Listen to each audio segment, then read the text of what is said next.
माननीय सदस्यगण, अत्यंत दुख के साथ मैं सभा को हमारे साथी श्री मुलायम सिंह जी यादव और 8 पूर्व साथियों के निधन के बारे में सूचित करना चाहता हूं।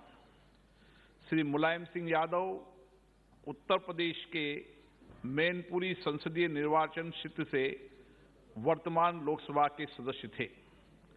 श्री मुलायम सिंह यादव एक लोकप्रिय जननेता एवं समाजवादी आंदोलन के अग्रणी प्रणेता थे। वे 7 कार्यकालों के लिए संसद सदस्य रहे। वे उत्तर प्रदेश के मैनपुरी संसदीय निर्वाचन क्षेत्र से 11वीं, 14वीं और 15वीं लोकसभा, उत्तर प्रदेश के संभल संसदीय निर्वाचन क्षेत्र से 12वीं और 13वीं लोकसभा तथा उत्तर प्रदेश के आजमगढ़ संसदीय निर्वाचन क्षेत्र से 16वीं लोकसभा के सदस्य रहे। लोकसभा के क्षेत्र में अपनी विशिष्ट पहचान रखने वाले श्री मुलायम सिंह जी 3 कार्यकालों तक उत्तर प्रदेश के मुख्यमंत्री रहे। श्री मुलायम सिंह यादव ने वरिष्ठ सांसदगण, सबसे पहले मैं आदरणीय सभापति जी को आपको इस सदन की तरफ से और पूरे देश की तरफ से बहुत बहुत बधाई देता हूं।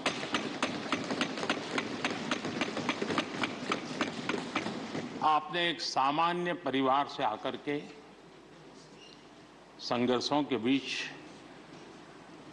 जीवन यात्रा को आगे बढ़ाते हुए आज जिस स्थान पर प्राप्त पहुंचे हैं, वो देश के कई लोगों के लिए अपने आप में एक प्रेरणा का कारण है। इस उच्च सदन में इस गरिमामय आसन को आप सुशोभित कर रहे हैं और मैं कहूंगा कि किठाना के लाल उनकी जो उपलब्धियां लोग देश देख रहा है, तो देश की खुशी का ठिकाना नहीं है।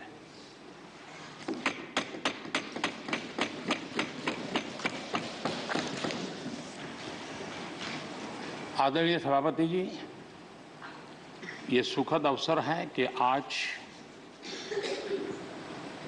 आर्म फोर्सेस फ्लैग डे भी है।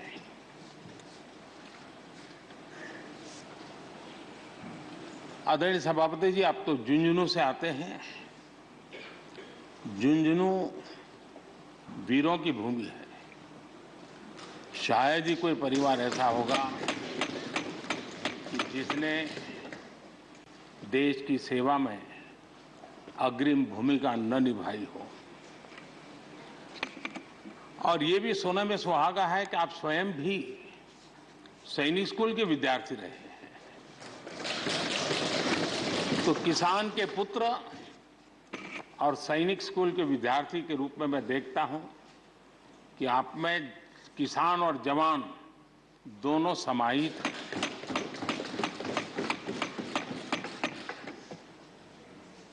मैं आपकी अध्यक्षता में इस सदन से सभी देशवासियों को आर्म फोर्सेस फ्लैग डे की भी शुभकामनाएं देता हूं। मैं इस सदन के सभी आदरणीय सदस्यों की तरफ से देश के आर्म फोर्सेस को सैल्यूट करता हूं।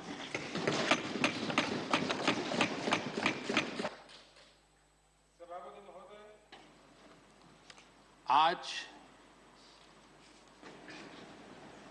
संसद का ये उच्च सदन एक ऐसे समय में आपका स्वागत कर रहा है जब देश 2 महत्वपूर्ण अवसरों का साक्षी बना है।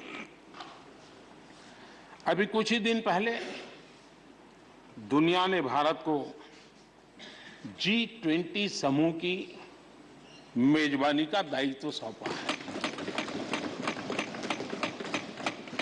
साथ ही ये समय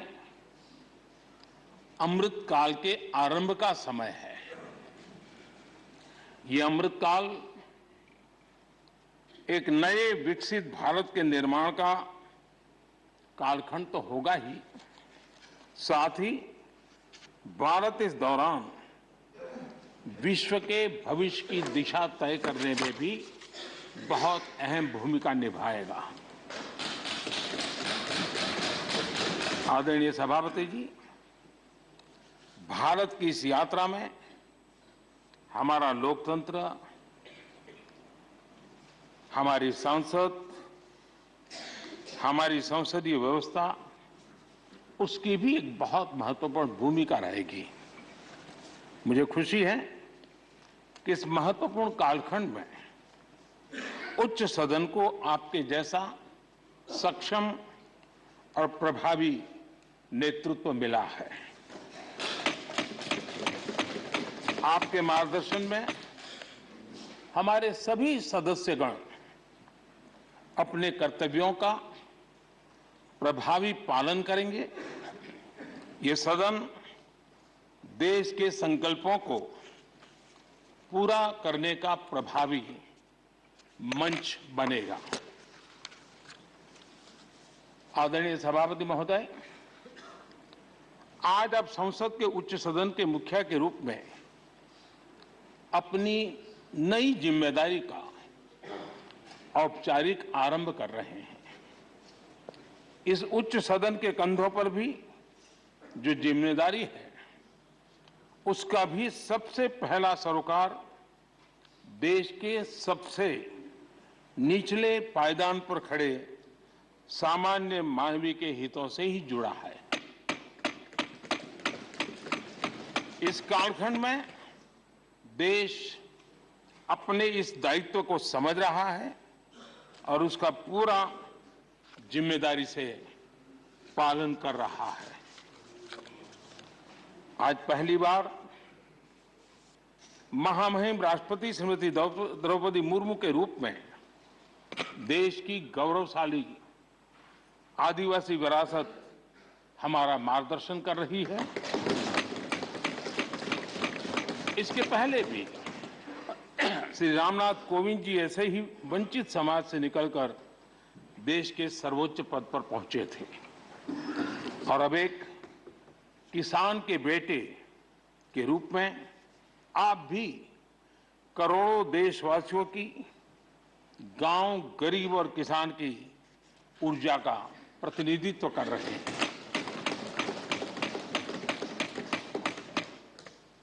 आदरणीय सभापति जी, आपका जीवन इस बात का प्रमाण है कि सिद्धि सिर्फ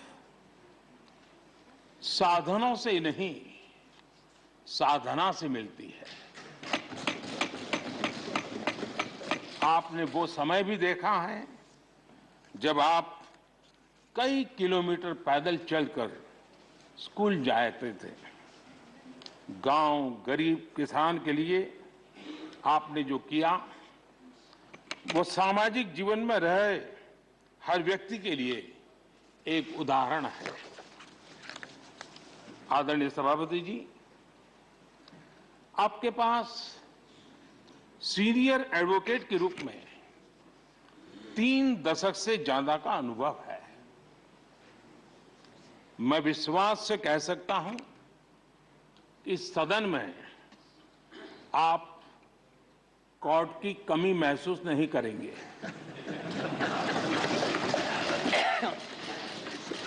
क्योंकि राज्यसभा में बहुत बड़ी मात्रा में वो लोग ज्यादा हैं जो आपको सुप्रीम कोर्ट में मिला करते थे और इसलिए वो मूड और मिजाज भी आपको यहां पर जरूर अदालत की याद दिलाता रहेगा।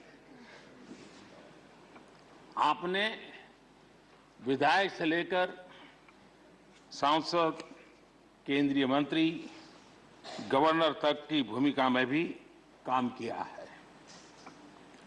इन सभी भूमिकाओं में जो एक बात कॉमन रही वो है देश के विकास और लोकतांत्रिक मूल्यों के लिए आपकी निष्ठा। निश्चित तौर पर आपके अनुभव देश और लोकतंत्र के लिए बहुत ही महत्वपूर्ण है। आदरणीय सभापति जी, आप राजनीति में रहकर भी दलगत सीमाओं से ऊपर उठकर सबको साथ जोड़कर काम करते रहे हैं। उपराष्ट्रपति के चुनाव में भी आपके लिए सबका वो अपनापन हमने स्पष्ट रूप से देखा। मतदान के 75% वोट प्राप्त करके जीत हासिल करना अपने आप में अहम रहा है। आदरणीय सभापति जी, हमारे यहां कहा जाता है नयति इति नायकः, अर्थात जो हमें आगे ले जाए वही नायक है। आगे लेकर जाना ही नेतृत्व की वास्तविक परिभाषा है। राज्यसभा के संदर्भ में ये बात और महत्वपूर्ण हो जाती है क्योंकि इस सदन पर लोकतांत्रिक निर्णयों को और भी रिफाइंड तरीके से आगे बढ़ाने की जिम्मेदारी है। इसलिए जब आपके जैसा जमीन से जुड़ा नेतृत्व इस सदन को मिलता है तो मैं मानता हूं कि ये सदन के हर सदस्य के लिए सौभाग्य है।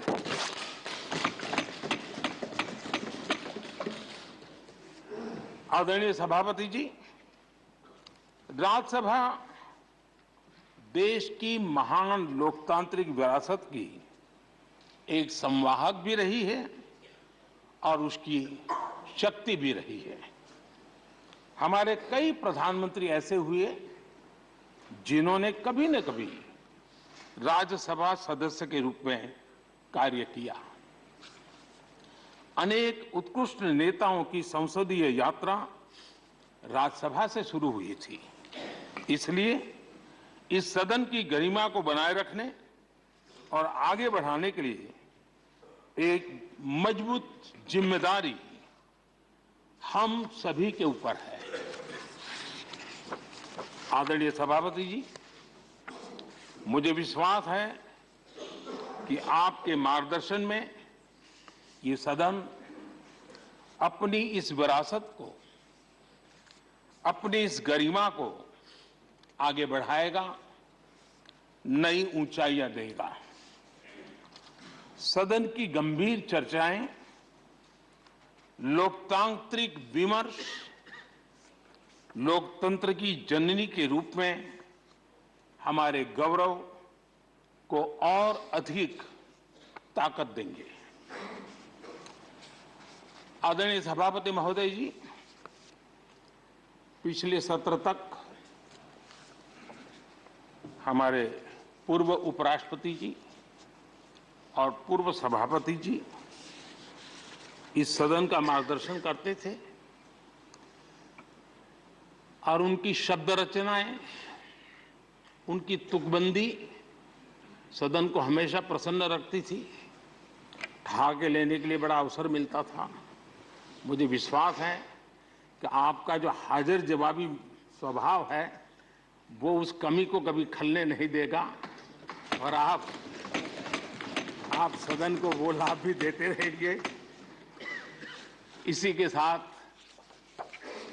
मैं पूरे सदन की तरफ से, देश की तरफ से, मेरी तरफ से आपको बहुत बहुत शुभकामनाएं देता हूं। धन्यवाद।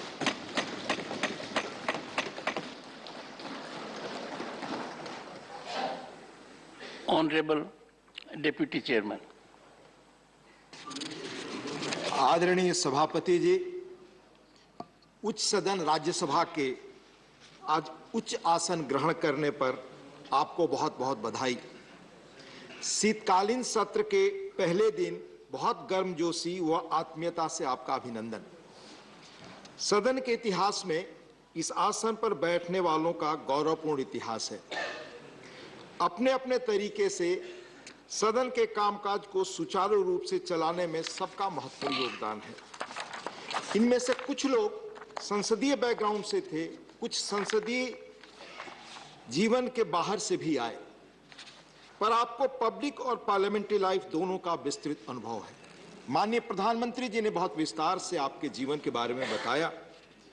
आप साधारण किसान परिवार में जन्मे, स्कूल की आरंभिक शिक्षा गांव में हुई।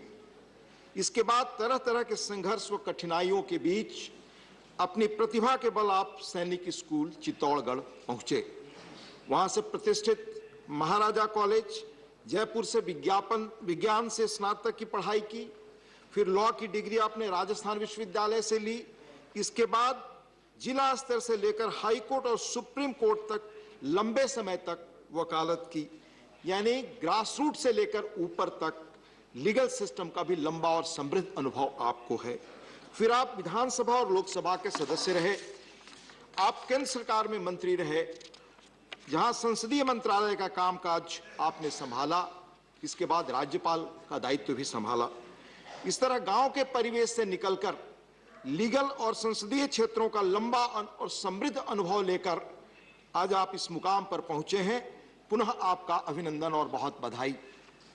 ऐसा मानता हूं कि आपके रिच एक्सपीरियंस के साथ लंबा सार्वजनिक जीवन आपको इस सदन के संचालन एवं माननीय सदस्यों के संरक्षक जैसी चैलेंजिंग भूमिका का बहुत बेहतर ढंग से निर्वाह में मदद करेगा। आपके सौम्य स्वभाव और व्यवहार कुशलता के संदर्भ में हिंदी मुहावरे को पुनः मैं रिपीट कर रहा हूं, जो माननीय प्रधानमंत्री जी ने कहा, सोने पे सुहागा जैसी बात है। सदन के कामकाज में हम सबका सहयोग आपको हमेशा मिलेगा। आपको पुनः बधाई व शुभकामनाओं के साथ अपनी बात खत्म करता हूं। आपने बोलने का मौका दिया, बहुत बहुत धन्यवाद। Honorable Leader of the Opposition.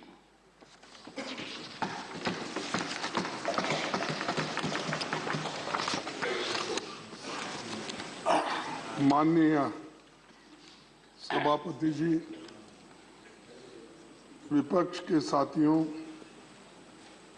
और अपनी ओर से मैं राज्यसभा के सभापति के रूप में आपका अभिनंदन करता हूं।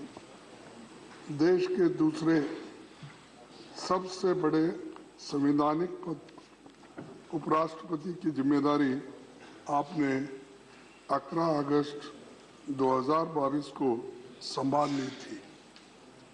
वैसे तो व्यक्तिगत तौर पर आपसे मिलकर आपको बधाई दे चुका हूं, लेकिन अपर हाउस में सभापति के रूप में आपके स्वागत का मौका हमें आज मिला है।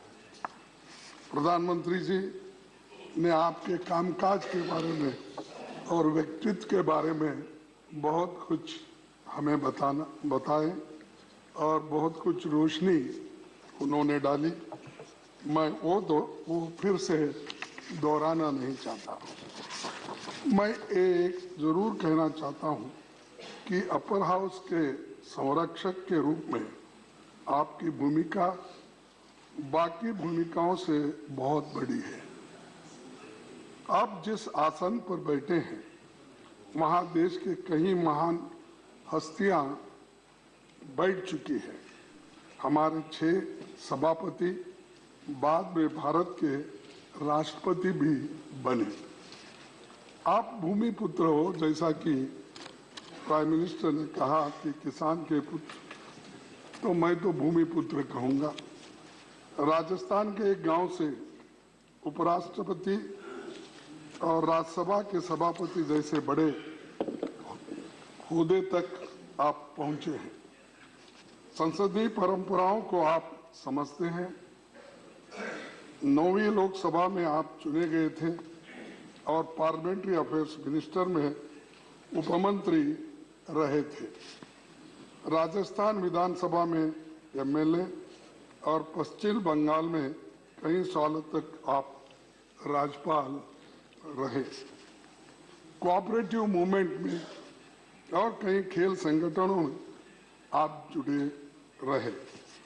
पढ़ने लिखने में आपकी रुचि है, आपका प्रोफाइल बहुत बड़ा है। मैंने पढ़ा, हमारे देश में संविधान सबसे ऊपर है। संसद के लोकतांत्रिक व्यवस्था का आधार स्तंभ है। संसद के पास संविधान संशोधन का भी अधिकार है। राज्यसभा और लोकसभा मिलकर भारत की संसद बनती है। कोई अकेला सदन खुद में पूर्ण नहीं है। संविधान के दायरे में दोनों सदनों को अपनी प्रक्रिया और नियम तय करने का अधिकार आपको है। हमारी संसदीय प्रणाली में राज्यसभा को चेंबर ऑफ आइडियाज या विचारों का सदन कहा जाता है। ये परमानेंट हाउस है और राज्यों का प्रतिनिधित्व करता है। राज्यों की राजनीतिक तस्वीर यहाँ नजर आती है। शुरुआत से ही संसदीय क्षेत्र के तमाम दिग्गज यहाँ की शोभा बढ़ाते रहे हैं। राज्यसभा ने भारतीय लोकतंत्र में संवाद की परंपरा को मजबूती दी है।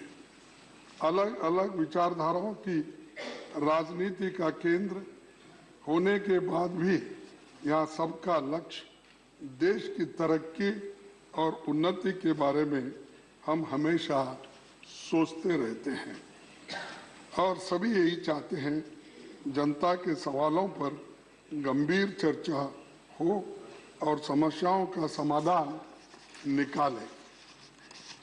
आपको सभा के दोनों पक्षों की हालत, नियमों, मेंबर्स के अधिकारों और भावनाओं की जानकारी है। जैसे संसद दो सदनों के मिलकर बनती है, उसी तरह लोकतंत्र सत्ता पक्ष और विपक्ष के दो पहियों पर चलता है। दोनों का अपना महत्व है, इसीलिए तो लोकतंत्र, इसी को तो लोकतंत्र यशस्वी बनाया जा सकता है। बाबा साहब ने संसद की कार्यवाही को असरदार बनाने के लिए दोनों सदनों के लिए स्वतंत्र सचिवालय के गठन की बात कही थी। पंडित जवाहरलाल नेहरू जी के प्रयासों से राज्यसभा सांसदों को पब्लिक अकाउंट्स कमेटी और कमेटी ऑन पब्लिक अंडरटेकिंग्स जैसी फिनेंशियल समितियों की सदस्यता मिली थी। पंडित जवाहरलाल नेहरू जी ने कभी राज्यसभा के अधिकार को कम नहीं होने दिया। 1953 में बजट सत्र के दौरान उन्होंने साफ कहा था कि लोकसभा और राज्यसभा मिलकर भारत की संसद बनाते हैं। हमारे संविधान के अनुसार दोनों सदनों की अथॉरिटी के बीच मनी बिल्स को छोड़कर कोई अंतर नहीं है। आज जब मैं ये बातें कह रहा हूं तो हमें बहुत कुछ बातें याद आ रही हैं। विपक्ष के लोग संख्या बल में भले ही कम हो, लेकिन आप जानते हैं कि उनके अनुभवों और तर्कों में ताकत रहती है। लेकिन समस्या ये है कि इनकी जगह नंबरों की गिनती होती है, ना कि विचारों के बारे में सोचा जाता है। एक दूसरी दिक्कत ये भी है कि हाउस की सिटिंग्स कम होने के कारण जनता के मुद्दों पर चर्चा के लिए उचित समय नहीं मिल पाता। गरीबों, दबे कुचले और SC/ST, किसानों और अत्याचार के शिकार महिलाओं की हालत पर ढंग से बातें नहीं रख पाते और बिल्स भी बहुत जल्दबाजी में पास होते। पहले जहां संसद में साल के 100 दिनों से ज्यादा चलती थी, अब 60 से 70 दिन भी नहीं चल पाती। लेकिन हमारी आबादी, अपेक्षाएं और समस्याएं बड़ी है। पिछले एक दशक का आंकड़ा देखें तो 2012 में संसद की सबसे ज्यादा 74 सीटिंग्स हुई थी। इसके बाद 2016 में 72 सीटिंग्स हुई।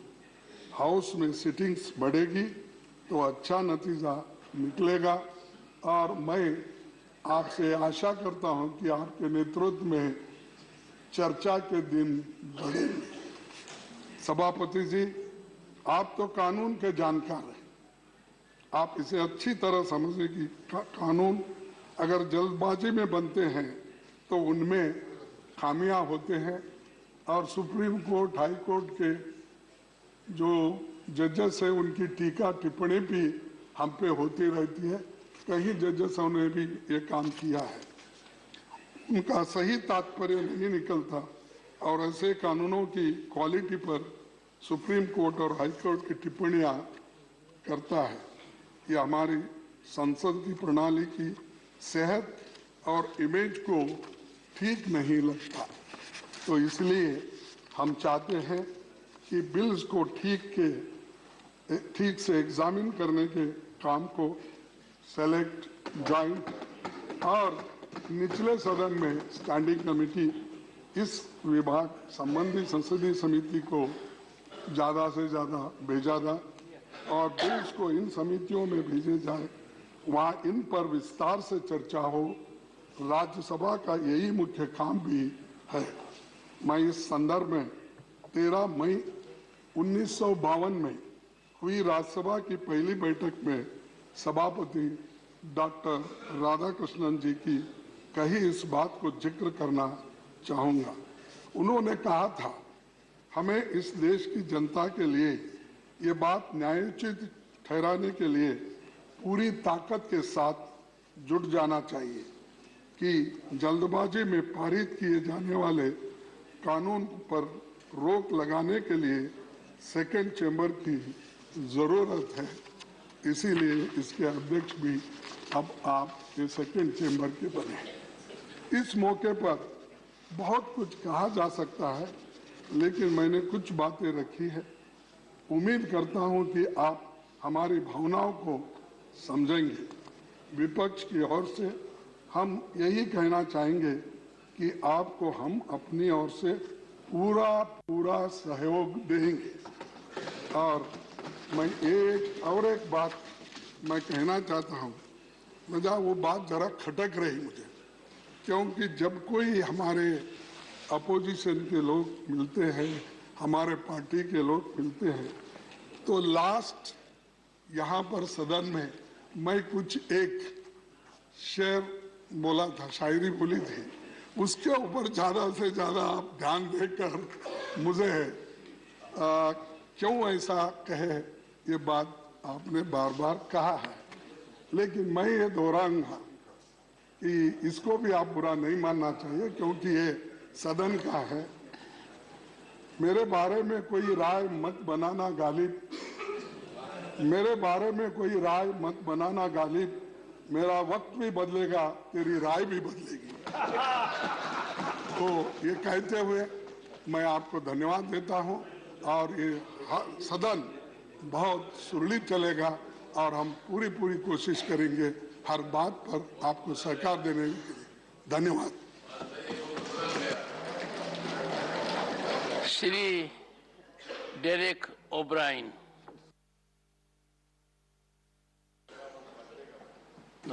Just now I have informed the Secretary. First of all, on behalf of our party, All India Trinamool Congress, I extend warmest felicitations to Your Honor for being elected as the Honorable Vice President of India, as well as taking over the charge of the Honorable Chairman of this august House. For the past 4 years, we have experienced your style of functioning when you were the Honorable Governor of West Bengal.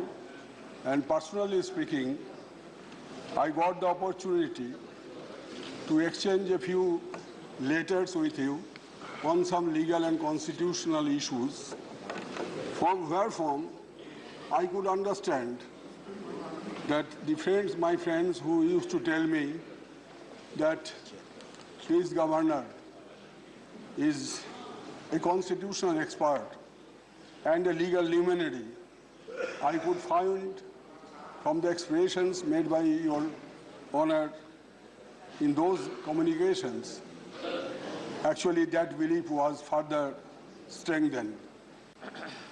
Now that your honor has taken over the charge of this august house, we submit to your honor with all grace that from now on, we believe, Hindi में तो कहावत है कि आप आए तो बाहर आए, so we will expect that with your elevation to this position will help strengthen the conducive atmosphere of this august house, and both the treasury benches and the opposition bench will get adequate opportunity in the deliberations to be made on various issues, bills, etc. Now, I have some suggestions to make for your kind consideration. हमने देखा कि लोकसभा में कुछ bill, कुछ मुद्दा बहुत देर तक चर्चा होते हैं, लेकिन कभी-कभी ऐसा हुआ कि हम राज्यसभा में उतना समय हम लोगों को मिलता नहीं है, जो कि जरूरी मुद्दा है देश के लिए, वो मुद्दा को जरा ज़्यादा समय तक होना चाहिए। खास करके जो छोटे पार्टी है, उनको 2-3 मिनट समय मिलता है। हम भी कभी-कभी कुर्सी में बैठते हैं as vice chairman. This time also you have made me one of the vice chairman in the panel. So छोटे पार्टी के लिए बहुत दर्द होता है, महसूस करता हूँ, क्योंकि उनको समय नहीं मिलता है। तो इसलिए इसको थोड़ा बढ़ाना चाहिए समय, नहीं तो लोकसभा और राज्यसभा का रिलेशन, वो लोकसभा बने रहेगी, राज्यसभा पर लोकसभा ना बने, ये हमारा आशंका है। जिस तरह समय कम होते जा रहा है धीरे-धीरे, मैंने पिछले 11 साल में देखा, तो इसको मेरा आपसे निवेदन है मेरा। दूसरा, जैसे कि हमारे honourable leader of the opposition ने बताया कि scrutiny of the bills, that is very important by the standing committees and at times by the select committee also. This is my second suggestion, and the third suggestion is, because it is required for better legislation, unless the bills are scrutinized properly, either by the standing committee or by the select committee at times, then mere discussion will not be helpful. Our party's further suggestion is that we require one short duration discussion or calling attention, either or, per week. Half an hour discussion or the short duration discussion or calling attention. And there is rule 267, which is very sparely adhered to for reasons not known to us, but there was time we have experienced that on greater issues, national issues, discussion on under Rule 267 was allowed very frequently. My only suggestion would be that at least per session, one issue under 267 may be taken up. Yes. This is my suggestion. And the opposition voice, in a democracy as we know, the voice of dissent is also to be listened. Otherwise, the concept of or the idea of participating democracy, it will be a futile exercise. With these words, I wish you all the best for the coming years. Thank you, sir. Shri Tiruchi Shiva.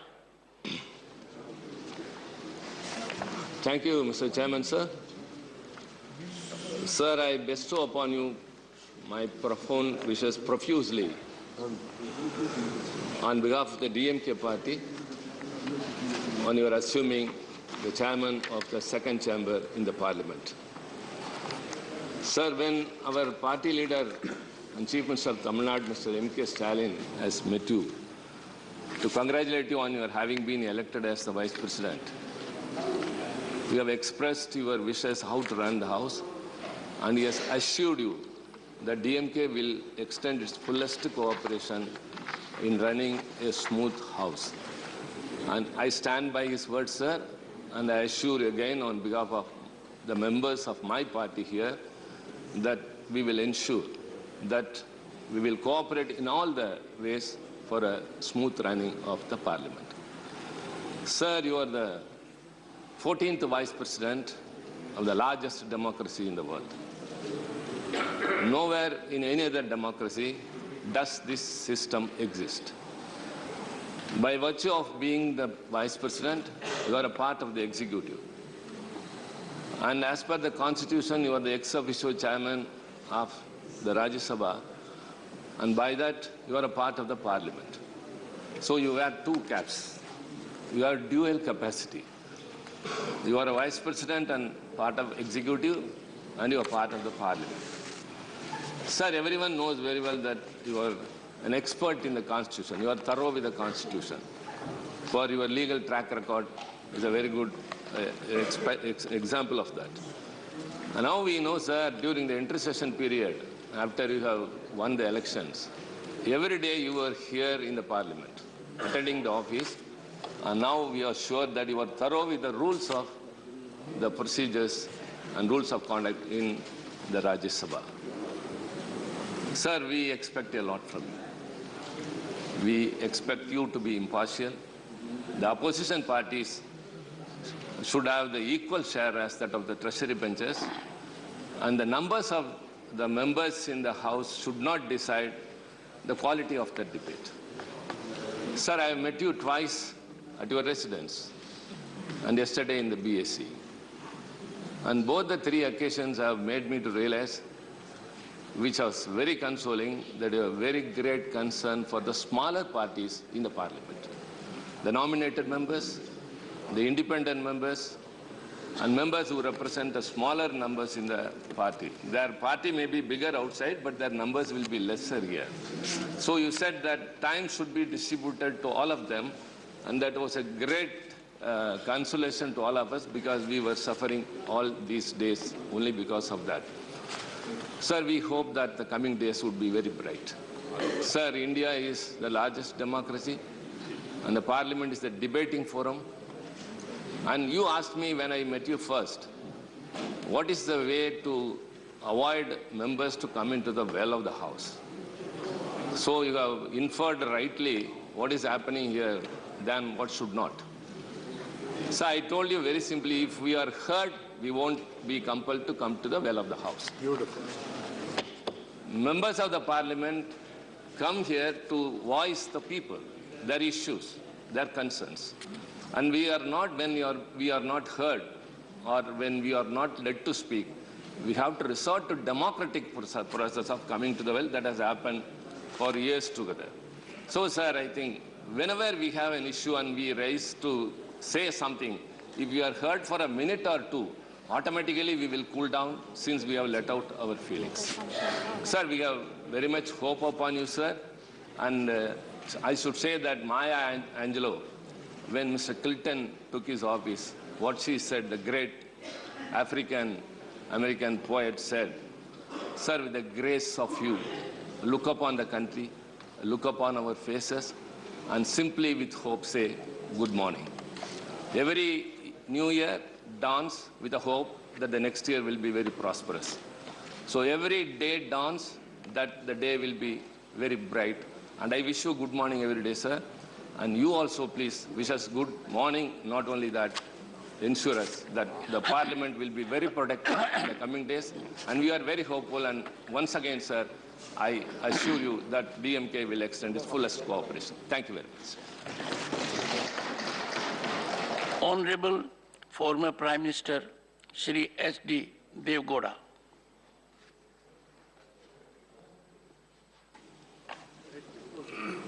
So you want to sit and speak? Sit down and talk. Respected Chairman, sir, I am the only one single member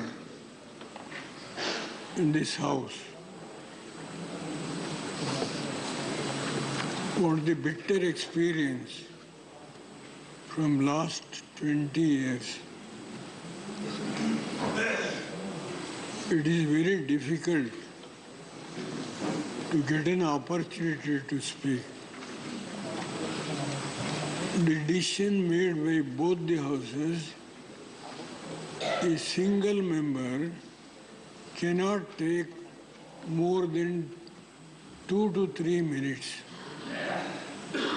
That is a bitter experience I had either in this house or in the other house. Sir, being a farmer, coming from the rural area, I used to take a lot of time on the subject of farming community, on the subject of rural development. But unfortunately, the time fixed only 2 to 3 minutes. This is the bitter experience I have got.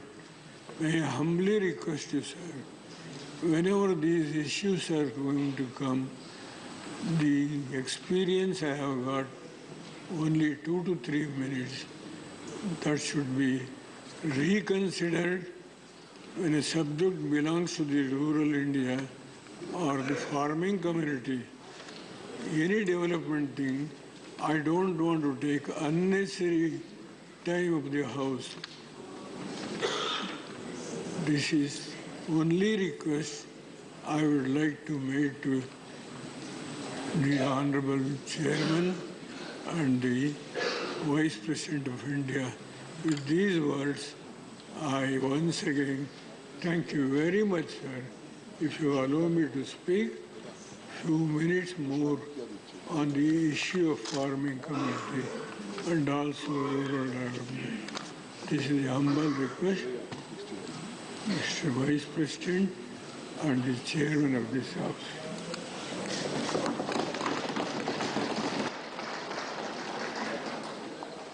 Shri Raghav Chadha. Sir, मैं आम आदमी party की ओर से, हमारे नेता अरविंद केजरीवाल जी की ओर से आपका बहुत बहुत अभिनंदन करता हूं और इस नई पारी के लिए आपको खूब सारी शुभकामनाएं देता हूं। आपका सफ़र, जीवन का सफ़र एक बहुत बेहतरीन सफ़र रहा। एक साधारण से किसान परिवार में जन्म लेने के बाद आपने कई संघर्षों का सामना किया और एक विधायक के तौर पे, सांसद के तौर पे, मंत्री के तौर पे, राज्यपाल के तौर पे और अब देश के उपराष्ट्रपति के तौर पे, राज्यसभा के अध्यक्ष के तौर पे आपको अपनी सेवाएं देने का मौका मिला। हम जैसे लाखों युवाओं के लिए आपका जीवन, आपका करियर एक प्रेरणा स्रोत है सर। इसी के साथ साथ मैं एक कृषि प्रधान सूबे का प्रतिनिधित्व इस सदन में कर रहा हूं, उसका एक रिप्रेजेंटेटिव बनके इस सदन में आया हूं और ये मेरा मानना है कि क्योंकि आप एक किसान परिवार से आते हैं, आपका परिवार सदैव से खेती और किसानी से जुड़ा रहा है, तो इस देश के किसानों के मुद्दे इस सदन में गूंजेंगे और उनके अधिकारों की बात होगी। इसी के साथ साथ सर, बीते कुछ हफ्तों में जब से आप उपराष्ट्रपति बने, आपने इस सदन के लगभग सारे सदस्यों से एक व्यक्तिगत रिश्ता सा बनाया है। मुझे भी सौभाग्य मिला 2-3 बार आपसे मिलने का और जो प्यार, जो स्नेह, जो वार्मथ हमें आपसे मिली, मैं आज उसके आधार पे कह सकता हूं कि इस सदन के बहुत सारे सदस्य केवल पार्लियामेंट्री इश्यूज ही नहीं, बहुत सारे पर्सनल लाइफ के इश्यूज भी आपसे डिस्कस करने में हिचकिचाएंगे नहीं। सर, आप इस सदन के अध्यक्ष हैं, you are the eldest in the house. मैं सदन का सबसे कम उम्र का युवा सदस्य हूं, I am the youngest in the house. तो जो परिवार का सबसे बड़ा होता है वो परिवार के सबसे छोटे सदस्य का खास ख्याल रखता है सर, उसे ज्यादा प्यार देता है, उसे बोलने का ज़्यादा मौका देता है, उसे ज़्यादा इंटरवेंशंस देता है, उसके 0 आवर ज़्यादा सिलेक्ट होते हैं, उसके स्टार क्वेश्चन ज़्यादा लगते हैं और उसे थोड़ी शैतानी करने की भी छूट होती है। तो मैं ये उम्मीद करूंगा कि आपका विशेष प्यार और विशेष स्नेह हमारी छोटी पार्टी और सदन के छोटे सबसे युवा सदस्य होने के नाते मेरे प्रति रहेगा। सर, आपको इस नई पारी के लिए ढेरों शुभकामनाएं, आपका बहुत बहुत अभिनंदन, बहुत बहुत स्वागत। Those whom I love and respect, they suffer the most. Dr. Sasmit Patra. माननीय अध्यक्ष महोदय, आज इस घड़ी में जब हम आपको स्वागत कर रहे हैं, मैं मेरे पार्टी बीजू जनता दल की तरफ से, हमारे माननीय नेता और माननीय मुख्यमंत्री श्री नवीन पटनायक जी की तरफ से हम आपको वेलकम करते हैं, अभिनंदन करते हैं और ये आश्वासन के साथ करते हैं मान्यवर कि जो लक्ष्मण रेखाएं हैं हमारी संसदीय विधि व्यवस्था की, वो लक्ष्मण रेखाओं को माननीय मुख्यमंत्री श्री नवीन पटनायक जी ने कभी लांघने का कोई स्कोप नहीं दिया और हमेशा से एक चीज हम सबको भी कहा है कि भी जब भी संसद में जाओ, मर्यादाओं की रक्षा करो और संसद उचित तरह से चल सके, इसका पूरा कोशिश करो। तो ये अवसर मैं लेना चाहता हूं मान्यवर, आपकी अध्यक्षता में, आपके मार्गदर्शन में बीजू जनता दल इस सदन में जो गरिमा है, उस गरिमा को रखते हुए हमारे माननीय नेता श्री नवीन पटनायक जी के मार्गदर्शन में जो हमने सीखा है, उसके साथ हम इस सदन को स्मूथली और सुचारू रूप से चलाने में आपका पूरा सहयोग देंगे। मान्यवर, मैं ये अवसर लेना चाहता हूं ये कहने के लिए that you are a distinguished man of law who is presiding on the highest house of lawmaking. And as the distinguished man of law presiding over the house of lawmaking, आपकी जो rich experience है, जो vibrancy है, वो हम सबको एक अवसर देगा और सीखने के लिए। मान्यवर, कई माननीय सदस्यों ने आपकी इंटेलेक्ट के बारे में कहा, मैं आपके विशाल हृदय के बारे में 2 शब्द कहना चाहूंगा। मान्यवर, कुछ ही दिन पहले मैं अपने परिवार के साथ सदन में आया था और सदन बंद था तो उनको घुमाने लेके आया था और जब मैं घुमाने लेके आया यहां पर तो मुझे सुनने में आया कि आप चेंबर में हैं, आए हुए हैं। स्वाभाविक तौर से आप अध्यक्ष हैं, माननीय उपराष्ट्रपति जी हैं, तो अपॉइंटमेंट लिया जाता है, प्रोटोकॉल लिया जाता है और उसके बाद आपसे मिला जाता है। पता नहीं मुझे क्या हुआ, मुझे लगा आपसे मैं मिला 1-2 बार, मुझे लगा कि नहीं, मैं माननीय अध्यक्ष जी को एक स्लिप भेजता हूं कि मैं अपने परिवार के साथ आया हूं, क्या मुझे 30 सेकंड आपके मिल सकते हैं। माननीय अध्यक्ष महोदय, आपका इतना विशाल हृदय है कि आपने सिर्फ दरवाजे नहीं खोले, आपका दिल का हृदय खोला, पूरे परिवार को अंदर बुलाया, चाय पिलाई, गपशप करी और मेरे बच्चों को भी आपने इंस्पायर किया। ये बताता है कि किस तरह से आपका हृदय, आपकी सोच सिर्फ सांसदों के लिए नहीं, उनके परिवारों के लिए है और आपके जो विश्वास है कि किस तरह से आने वाले दिनों में इस सदन को और आगे लिया जा सकता है, ये इसका एक प्रतिबिंब है। मान्यवर, आपने बिजनेस एडवाइजरी कमेटी में कल एक बहुत खूबसूरत बात कही, मैं शांत होकर सुन रहा था। आपने कहा that whenever there is any matter, I'll first look to the opposition, then I'll look to the government, and then again I'll look to the opposition. That shows the strength, that shows your commitment, that shows your vision of running the house, sir. I thank you for that. मान्यवर, आखिरी बात कहूंगा, ये सदन council of states है, हम उड़ीसा से आते हैं और कई ऐसे विषय होते हैं जो कि सदन में स्टेट्स के बारे में चर्चा होती है।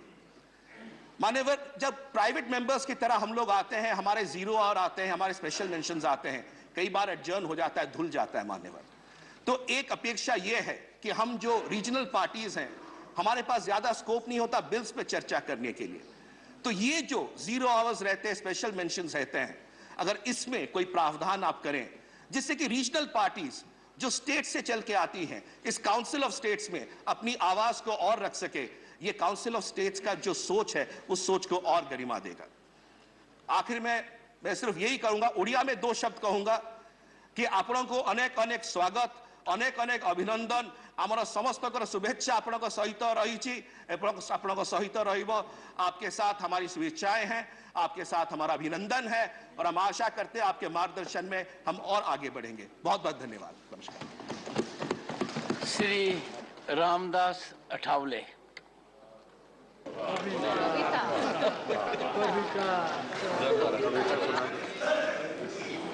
आदरणीय महोदय,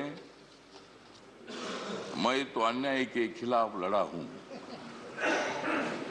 मैं तो अन्याय के खिलाफ लड़ा हूं, इसलिए आपको बधाई देने के लिए यहां खड़ा हूं। आपका अनुभव बहुत ही बड़ा है, आपका अनुभव बहुत ही बड़ा है, इसलिए आपने संघर्ष का पहाड़ चढ़ा है। मेरे पार्टी का मैं हूं अकेला, मेरे पार्टी का मैं हूं अकेला, लेकिन मेरे हाथ में है संविधान का पेला। मैं हूं मेरे पार्टी का अकेला, लेकिन मेरे हाथ में है संविधान का पेला। मैं तो हूं आपका सच्चा चेला,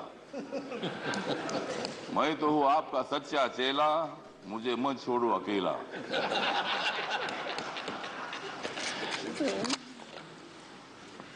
जिन्होंने उपराष्ट्रपति का सर किया है गढ़, जिन्होंने उपराष्ट्रपति का सर किया है गढ़, उनका नाम है धनखड़। हमें मिलकर उखाड़ देनी है विषमता की जड़, हमें मिलकर उखाड़ देनी है विषमता की जड़। इसमें जरूर सफल होंगे आदरणीय धनखड़। हाउस में जो सदस्य करेंगे फ्रैक्शन, हाउस में जो सदस्य करेंगे फ्रैक्शन, उनके ऊपर होनी चाहिए कड़ी एक्शन। हमें तो मजबूत करना है भारत नेशन, हमें तो मजबूत करना है भारत नेशन। हंगामा करने की हमें नहीं चाहिए फैशन। तो हमें पूरा विश्वास है कि आप बहुत बड़ा संघर्ष करते करते यहाँ पहुंचे हैं। गांव से आकर किसान के बेटे के माध्यम से आप इतने बड़े उच्च पद पर आए हैं। इसमें आपका अनुभव, आपका बहुत बड़ा संघर्ष है, बहुत बड़ा काम आपने किया है। आपने पश्चिम बंगाल में गवर्नर का जो काम किया है, बहुत बड़ा वहाँ चैलेंज था, वहाँ काम करना बहुत बड़ा मुश्किल था, लेकिन आपने बंगाल में बहुत अच्छा काम किया है और बंगाल में अच्छा काम आपने किया है, इसीलिए आपको यहाँ लाने की कोशिश जरूर हुई है। मतलब आप एक संघर्षशील नेता है, मतलब वहाँ अगर आपका काम ठीक नहीं होता था तो शायद ये पद आपको मिलना बहुत बड़ा मुश्किल था, लेकिन आपने बहुत अच्छा काम किया है। ठीक बात है, बंगाल भी अपना ही है, सभी बंगाल के नेता भी अपने हैं, देश का एक वो राज्य है और कोई भी राज्य हो, यहाँ किसी पार्टी की सत्ता आती है जाती है, कोई मुख्यमंत्री होता है, कोई नहीं होता है। कभी हम भी मतलब 3 बार सांसद रहे लोकसभा में और मैं शिरडी में मैं हार गया, लेकिन मैं घर में बैठा नहीं, मैं घूमता रहा, मैं कांग्रेस पार्टी के साथ रहा। कांग्रेस पार्टी के मेरे सभी दोस्त हैं, समाजवादी पार्टी के मेरे दोस्त हैं, कम्युनिस्ट पार्टी के मेरे दोस्त हैं और अभी बीजेपी के मेरे दोस्त हैं। मैं सब बीजेपी के साथ मैं आया हूँ और भारतीय जनता पार्टी के साथ मैं इसलिए आया हूँ कि मुझे शिरडी में हारा गया, मुझे मंत्री ने बनाया, फिर मैं उधर क्या करूं। तो इसीलिए मुझे मतलब कांग्रेस पार्टी को छोड़ना पड़ा और मैं नरेंद्र मोदी जी के नेतृत्व में सबका साथ सबका विकास दिख रहा है, सारा प्रकाश, मतलब वही जो प्रकाश दिख रहा है, तो नरेंद्र मोदी जी के नेतृत्व में मैंने निर्णय ले लिया कि मैं बाबा साहब अम्बेडकर जी का अनुयायी हूँ। बाबा साहब अम्बेडकर जी ने सत्ता में आना चाहिए बताया है, मेरी अकेली पार्टी सत्ता में नहीं आ सकती है, किसी के साथ मिलकर ही सत्ता में आ सकता हूं। और मेरे पार्टी का मुझे लोग पूछते हैं कि तुम्हारा पार्टी का एक भी लोकसभा में मेंबर नहीं है, तो भी आप मंत्री कैसे हैं? तो मैंने बोला आप माननीय नरेंद्र मोदी जी को जाकर पूछो, मतलब मैं कैसा मंत्री हूँ, मतलब मैं अकेला हूँ, लेकिन मेरे पार्टी के लोग पूरे देश भर में है। नॉर्थ ईस्ट में मेरी पार्टी, सभी पार्टी है, और मुझे बोलने का मौका तो दीजिए। मुझे मालूम है कि आप बहुत अच्छे आदमी हैं, और मैं आपको, हाँ, आप मुझे हर बार बोलते थे कि हमको कविता सुनाओ। अगर आप मुझे ज्यादा बोलने के लिए देंगे तो मैं कविता सुनाऊंगा, नहीं तो एक भी कविता नहीं सुनाऊंगा। तो ठीक बात है, तो इसीलिए मतलब कविता सुनाता भी रहूंगा। और आप एक अनुभव है, तो इसीलिए अपोजिशन को भी आप मौका दीजिए, हंगामा करने के लिए मौका दीजिए, लेकिन एक आधा दिन हंगामा करने के लिए मौका दीजिए, दूसरे दिन एक्शन होना चाहिए, और हाउस का काम भी मतलब चलना चाहिए। इसीलिए आप एक सर्वोच्च हाउस के आप चेयरमैन बन गए हैं। इसीलिए मैं, मेरी जो आरपीआई है, रिपब्लिकन पार्टी है, गरीबों की पार्टी है, दलितों की पार्टी है, इस पार्टी की तरफ से मैं आपके साथ हूँ। मैं हमेशा आपको साथ देता रहूंगा, और आप मुझे बोलने का मौका देते रहो। जय भीम, जय भारत। डॉक्टर के Keshav Rao. Thank you very much, sir. First of all, without risking the reputation, I would share the sentiments expressed by all my colleagues regarding your personality and the challenges that this House is going to perhaps throw at you. The little experience that I had yesterday with you, interface, in the BSc, assures me that things are going to be very peaceful and very normal. This I say, repeating, of course, what my honorable colleague said. You would look to the opposition first, to the ruling party, no doubt, because they have to respond, then go back to the opposition. This fulfills the very spirit of parliamentary democracy. We had the other day, yesterday morning, we had an all-party meeting. The total brunt of the discussion was this parliament should represent the voice of the opposition. This came from the TMC. I would rather say it is not opposition, but voice of the people, the sufferers, the people who are suffering. So everybody must get some chance to speak. And the answer to that was time management. Sir, I would not take much time, but except tell you, this is nothing but time management. Rules are rules, but some have to be kept by the spirit and some by their word. And I tell you, you might be an expert in constitution, which you are. We would not like to tell it, but always the rules of the constitution is not going to pay at all in deliberations like this. We need to understand the mood of the people, the spirit of their saying, and also the needs, because we are not at crossroads, we are at crossroads. Total things are crossed. So things require entirely different light. Sir, as far as the last sentence, I would say, there seems to be a big discussion yesterday morning and also yesterday evening with you on the small parties. Sir, we are small parties, no doubt, but in relative term, small is a very relative term.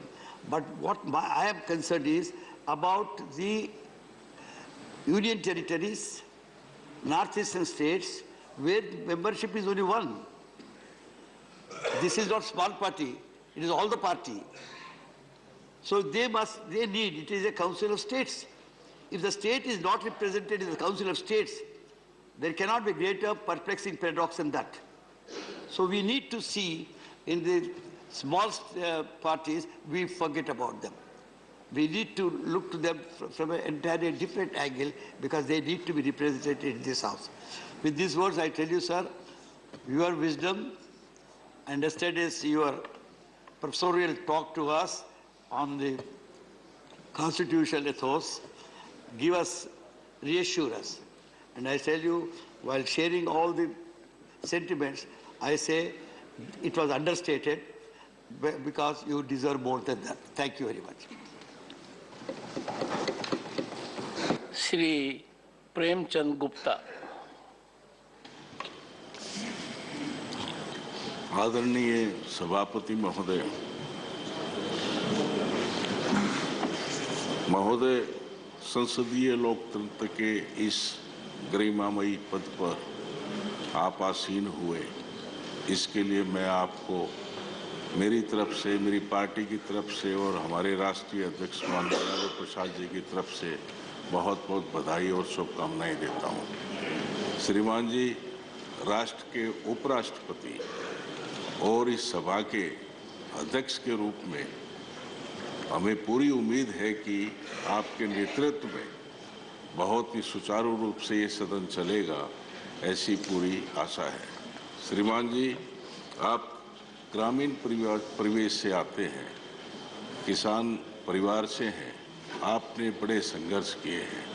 मेरा सौभाग्य है कि मैं आपको पिछले 35 साल से जानता हूं। श्रीमान जी, मैंने आपका वो सफ़र देखा है कि आप किस प्रकार से आपने सभी बाधाओं को पार करते हुए और अपने लक्ष्य को हासिल किया।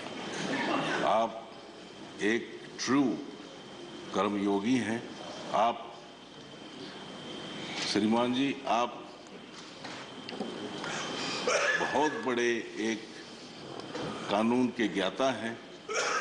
आप यंगेस्ट स्टेज में आप देश के सबसे उच्चतम न्यायालय के आप सीनियर काउंसिल अपॉइंट हुए थे। ये एक बहुत ही सौभाग्य की बात थी। और श्रीमान जी, शायद बहुत लोगों को नहीं मालूम कि आप आर्बिट्रेशन, इंटरनेशनल और नेशनल आर्बिट्रेशन में आपकी बड़ी भारी एक्सपर्टाइज है।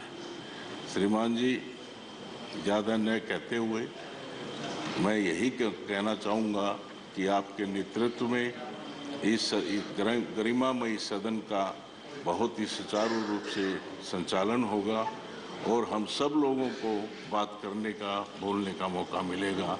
इसके साथ एक बार फिर आपको बहुत बहुत बधाई देता हूँ। धन्यवाद। Shri Elamaram Kareem.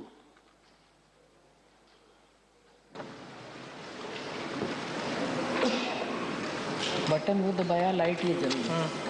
Honorable Chairman, on behalf of Communist Party of India Marxists, I welcome the chairman post. Sir, as a well-experienced parliamentarian, I hope you can uphold the glorious past of our parliament. Our nation is defined as a union of states by the Constitution. Each member represents each state.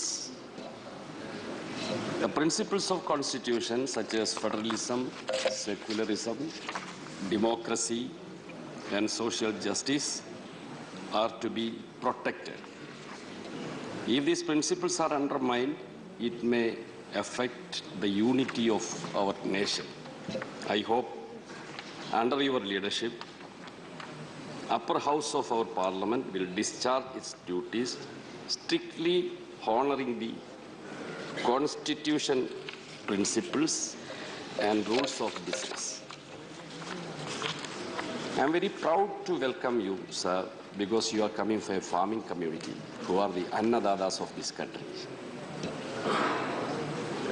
Legislation is the prime duty of Parliament, so continuous disruption should be avoided. When I met you personally, you requested the functioning of the House should not be disrupted. I agree with you. But for that, the legislation process should be undertaken through a democratic process, strictly through democratic process. People's burning issues are to be reflected in the House. For that, ample opportunity should be obtained for the members. Debates on different issues will be done here in a healthy manner.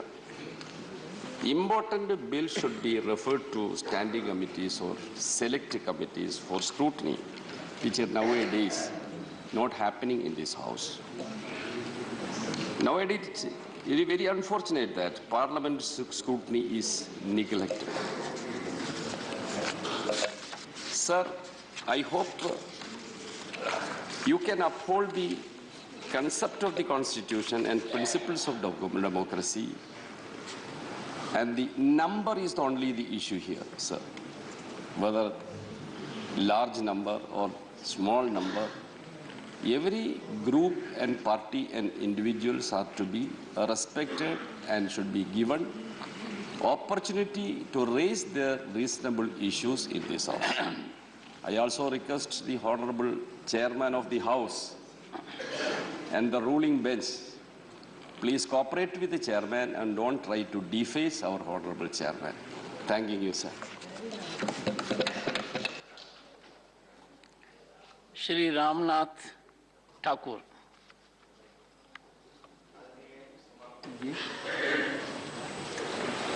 मैं अपने दल Janata Dal you हमारे नेता नीतीश कुमार जी की तरफ से और मैं अपनी तरफ से अपने परिवार की तरफ से आपका हार्दिक अभिनंदन, हार्दिक स्वागत करता हूं। मैं दो बातों की तरफ आपसे निवेदन के तौर पर रखना चाहता हूं। छोटे छोटे दलों को आप जिस तरह आप गरीब परिवार से आए हैं, किसान के रूप में, वरिष्ठ अधिवक्ता के रूप में, जब आपके यहाँ गरीब मुवक्किल आते रहे होंगे तो उनके प्रति जो आपकी हमदर्दी रहती होगी, उस हमदर्दी को रखते हुए आप छोटे छोटे दल के लोगों को अधिक समय देकर आप गौरवान्वित करने का अनुभव प्राप्त करेंगे, यह आपसे मेरा निवेदन है। अंत में मैं आपसे कहना चाहता हूं कि जो कुछ मेरे पास था तुझ तक ले आया हूं। देख देख दामन छोड़ के न जाना तू, याद रहे हम सबकी, यही कहने आया हूं। धन्यवाद। Dr. Thambidurai. Honorable Chairman, Vanakkam sir. On behalf of ADMK party and my General Secretary Edapadi Palaniswamy, I congratulate you to occupy this highest position, sir. Sir, you know very well, as Prime Minister said, so many eminent persons served in the House, still serving eminent persons in the upper house. You are seeing the photograph opposite Dr. Radhakrishnan. He's a great philosopher and occupied that position which you are occupying now. Therefore, you are an eminent person and also you served as a minister in the 9th Loksabha. My association with you at that time where I also served the 9th Loksabha, as a minister you performed very well. Not only in the Lok Sabha, at the same time as a minister you visited the Rajya Sabha also. There it is not a new thing you. Sir, and also as I said, sir, eminent persons means, always I remember our TamilNadu great leader, Parent Anna, who occupied this in the house and gave many lectures here, many speeches also. Same way, my leader, Madam Amma Jayalalitha also served in the same Rajya Sabha. Therefore, we are also on the opportunity to serve here under your leadership and your guidance, sir. As our honourable member said, this house is a part of the parliament. I accept that. At the same time, it represents the Council of States. Most of the members representing from various states, they have come over here, not only pass many legislation, and also they protect the states' rights, federalism. The federalism is the most concept. This is the House represents that, sir. And also, sir, as others said about you, you are coming from an agriculture family and also became an eminent lawyer and also served as minister also. Therefore, you know very well about the sentiment of the House. As other members said, sometimes may be small number here, sometimes large number also. the politics it may change.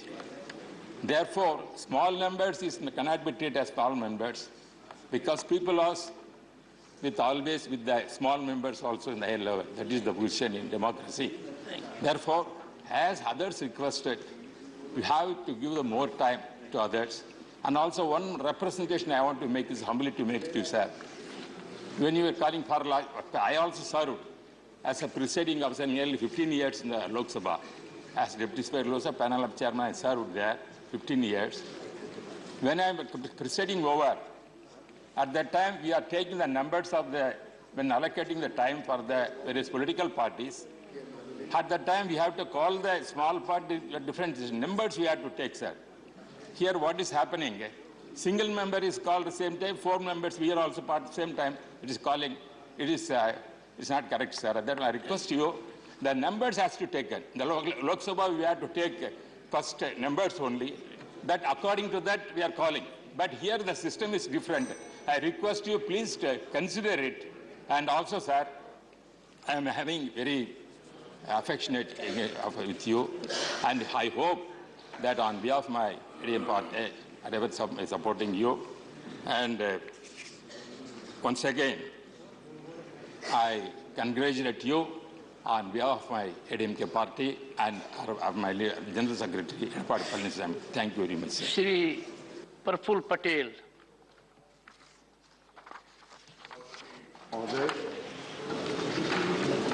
मेरे सभी साथियों के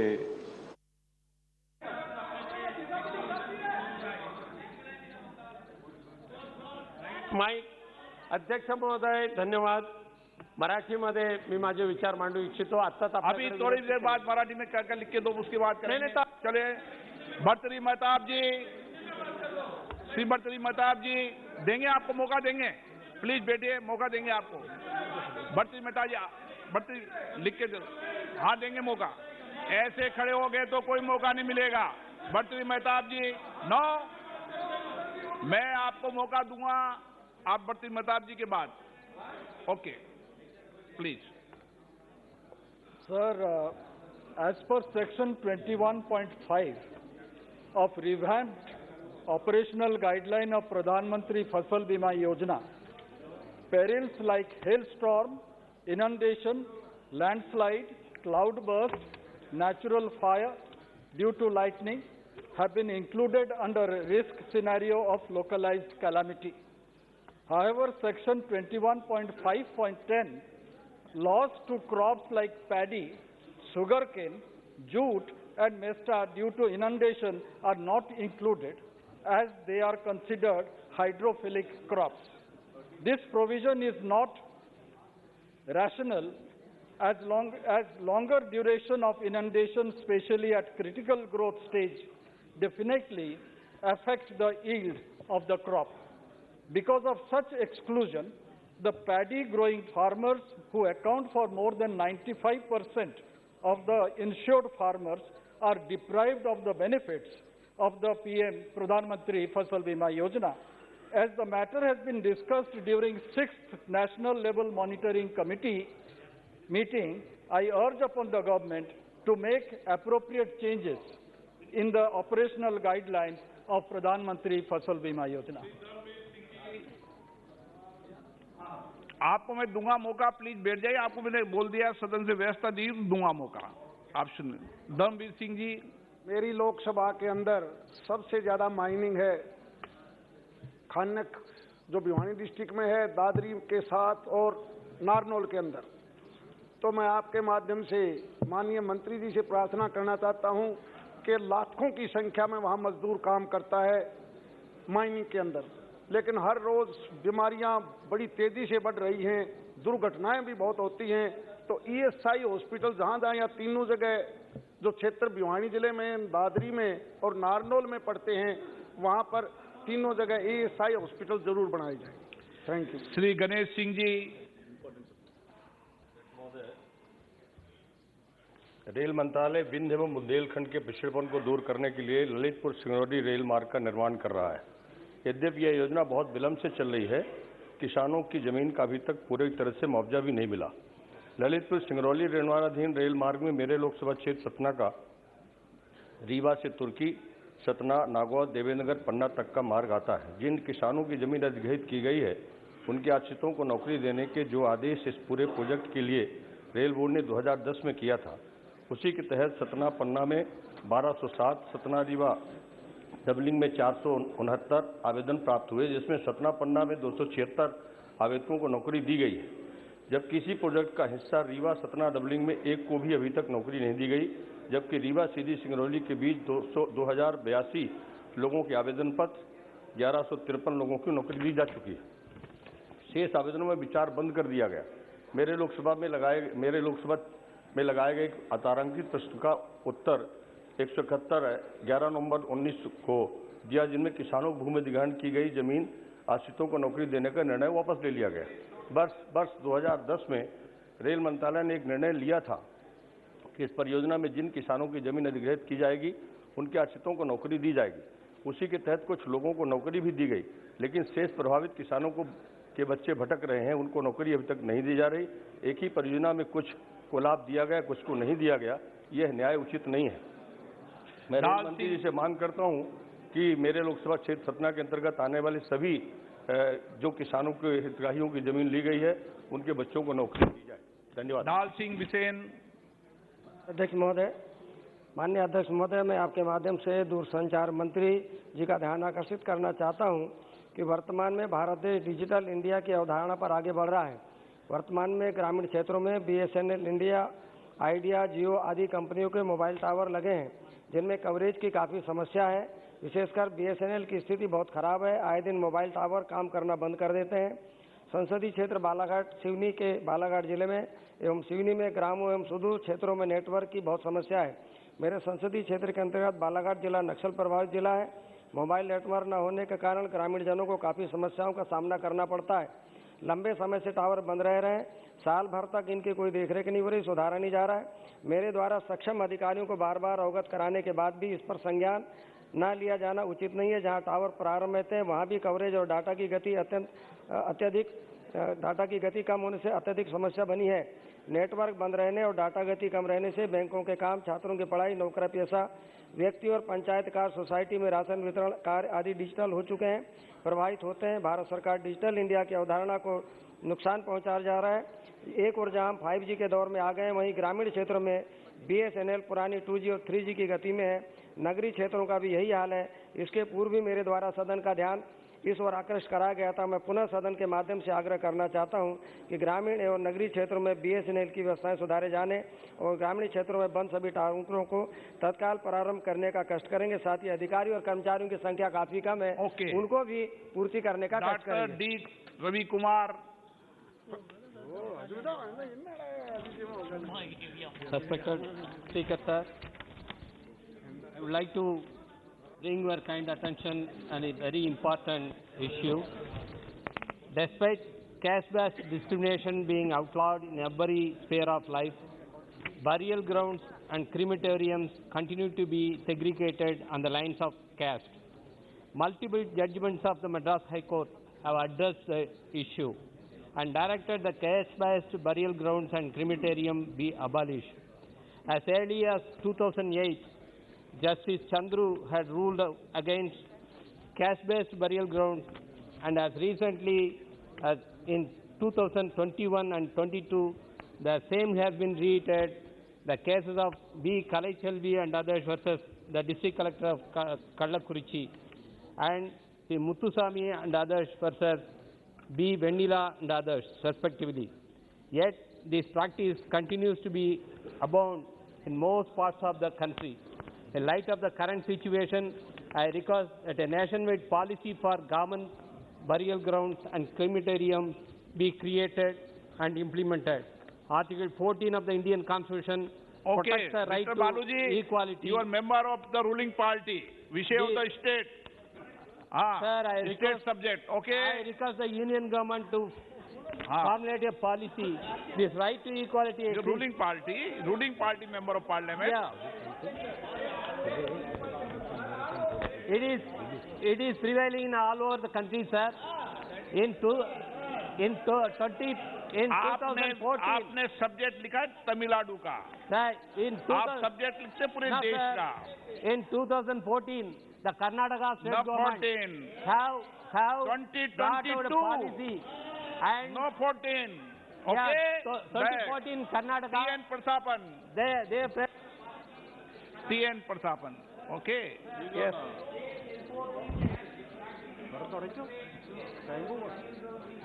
Okay, TN Pratapan, no? Yes. Yes.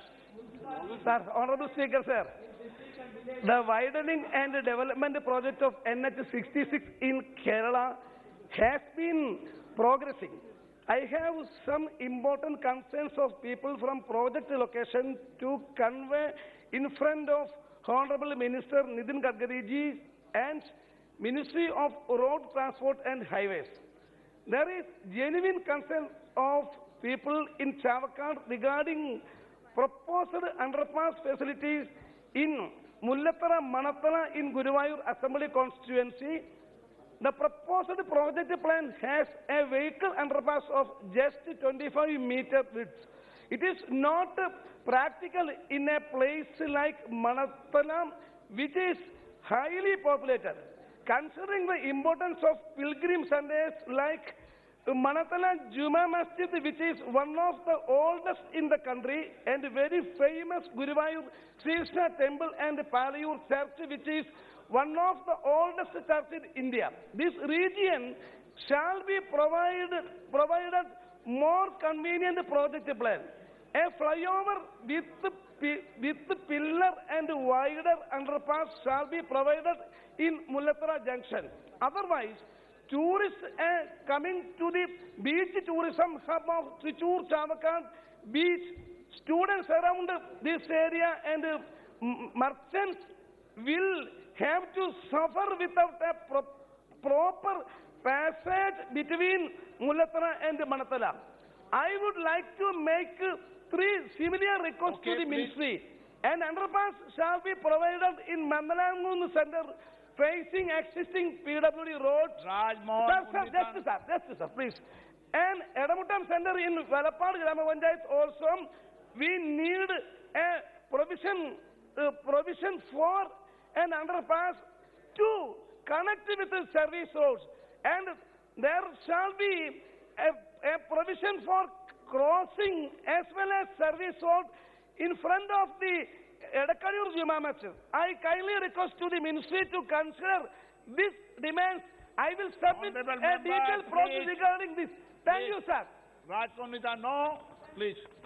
Thank you very much, Speaker sir. Thank you very much, Speaker sir. The coastal Panchayat of Kasaragod. एक minute माननीय सदस्य, मेरी उदारता है कि मैं आपको देखकर पढ़ के बोलने की इजाजत दे रहा हूं, नहीं तो इसकी भी परमिशन मुझसे लेना पड़ता है। Thank you very much, Speaker sir. The coastal Panchayat of Kasaragod Loksabha constituency, namely Valiyaparamba and Padanna of Kasaragod district and Ramandali, Madai and Matul Panchayats of Kannur district currently fall under the coastal regulation zone. Due to the Coastal Management Act, many poor families are unable to build dwelling houses on their own land in coastal zone, and around 1,000 constructed houses and institutions have not been assigned building numbers by the authorities concerned. As per the Coastal Regulation Zone notification of 2019, the central government has set the non-development zone from the baseline of the islands, causing distress to thousands of coastal residents of Valiyaparamba, Padanda in Kasaragod district, Ramandali and Madai, Matul village panchayats of Kannur district, who are caught in the entanglement of the CRZ law. In the year 2021, the central government converted 175 panchayats into urban panchayats, and recently in the month of September 2022, the government has issued an order to convert further 66 panchayats into urban panchayats. But it is unfortunate that the above mentioned panchayats in my constituency are not included in any of the exempted lists. Sir, hence I request the Honorable Minister of Environment, Forest and Climate Change to take necessary steps to exempt the above mentioned Panchayat of the Kasaragod constituency from the coastal regulation zone. Thank you very much, sir. Shri Hibi Eden ji, मैं सदन का पहला दिन है, मैं सभी माननीय सदस्यों से ये आग्रह करना चाहता हूं, निवेदन करना चाहता हूं, सदन चले, मर्यादा से चले, हम इनकी अच्छी परंपराओं का पालन करें। मैं सभी सदस्यों को पर्याप्त समय, पर्याप्त अवसर देता हूं, पर जो आपने बनाई है वर्षों तक जिसकी परंपराएं, मर्यादाएं, उसका पालन करें और सदन चलना चाहिए। सदन में सबको बोलने का अवसर मिलता है। मैं नहीं सोचता कि कभी किसी ने ये शिकायत की हो कि उनको बोलने का अवसर नहीं मिलता, लेकिन इस परंपराओं को कायम रखें। मैं अमर सिंह जी से आग्रह करता हूं कि जब कोई मेंबर बोल रहा हो ना, तब बीच में मार्शल को मत बुलाओ, क्योंकि मेंबर के सामने आप बुलाएंगे मार्शल, मेंबर्स और बोलने वालों के बीच में कोई नहीं जाना चाहिए।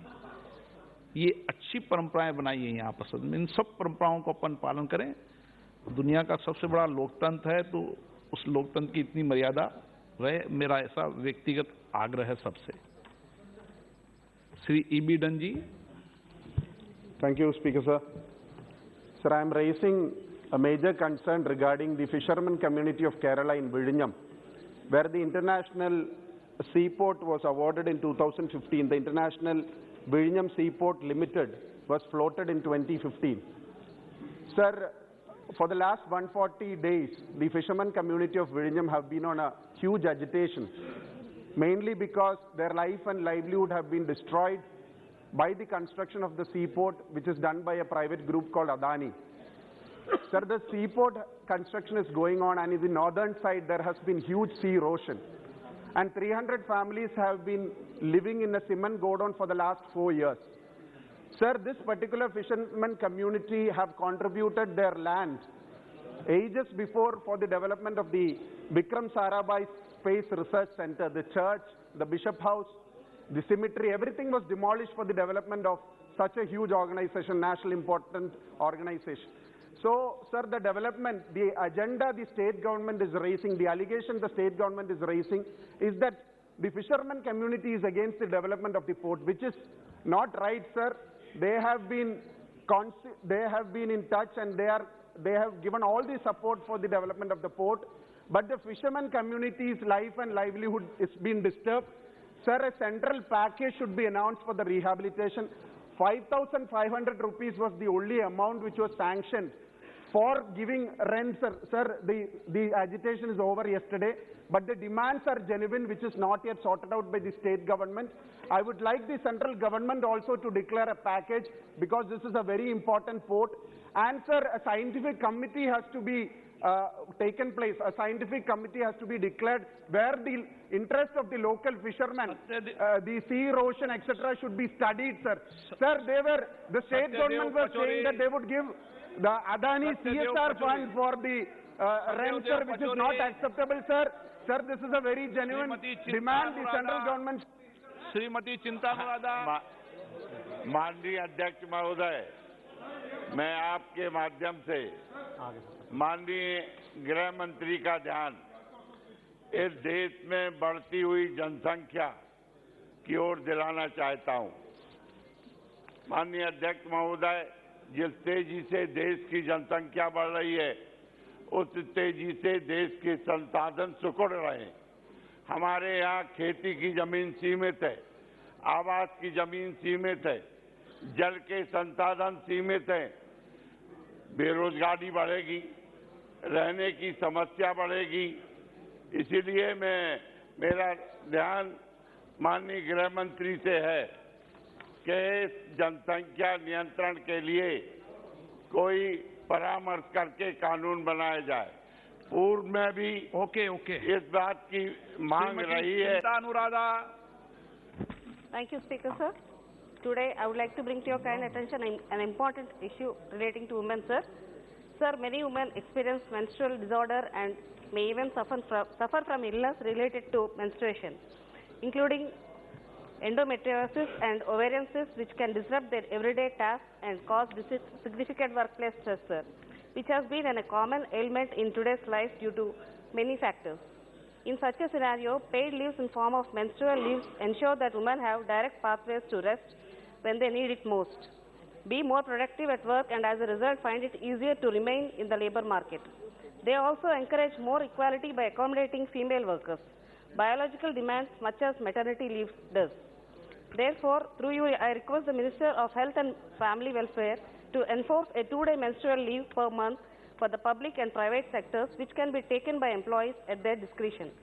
Acknowledging menstruation as a real need outside of sick leave that warrants being directly addressed in the workplace is long overdue. Doing so will ensure an equitable approach that is bound to open up more job opportunities for women, leading to greater gender diversity in our workforce. Thank you, sir. Sri Amith shah.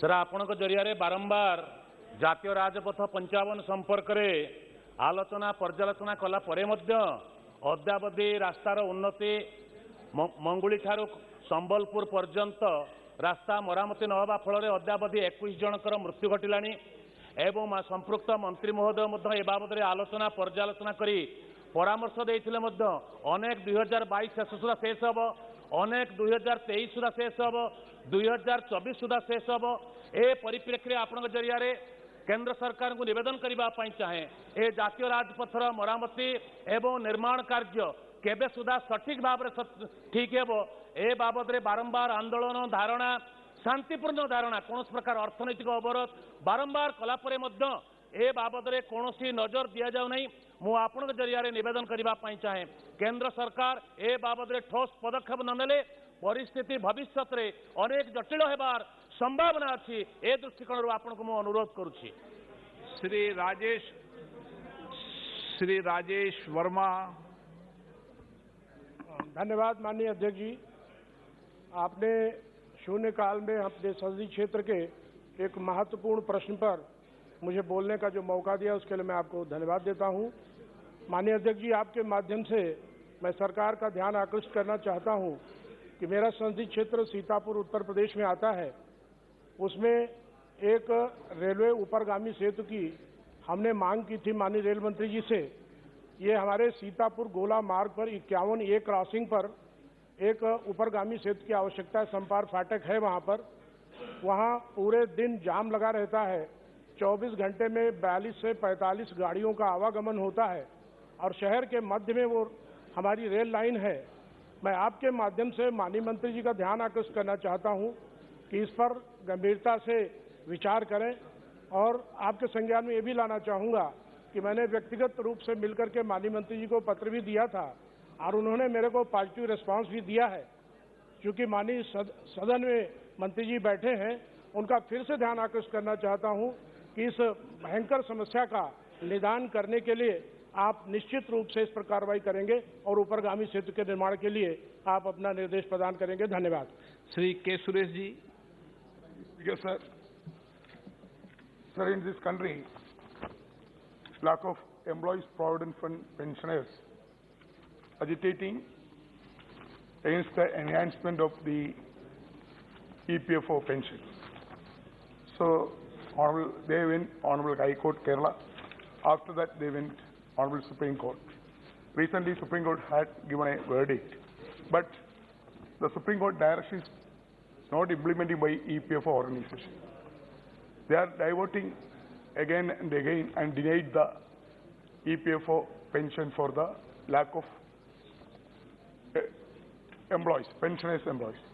So I would like to urge upon the government through you, sir, whatever Supreme Court verdict, even Supreme Court verdict also partially favor of the employees, not fully favor of the pensioners.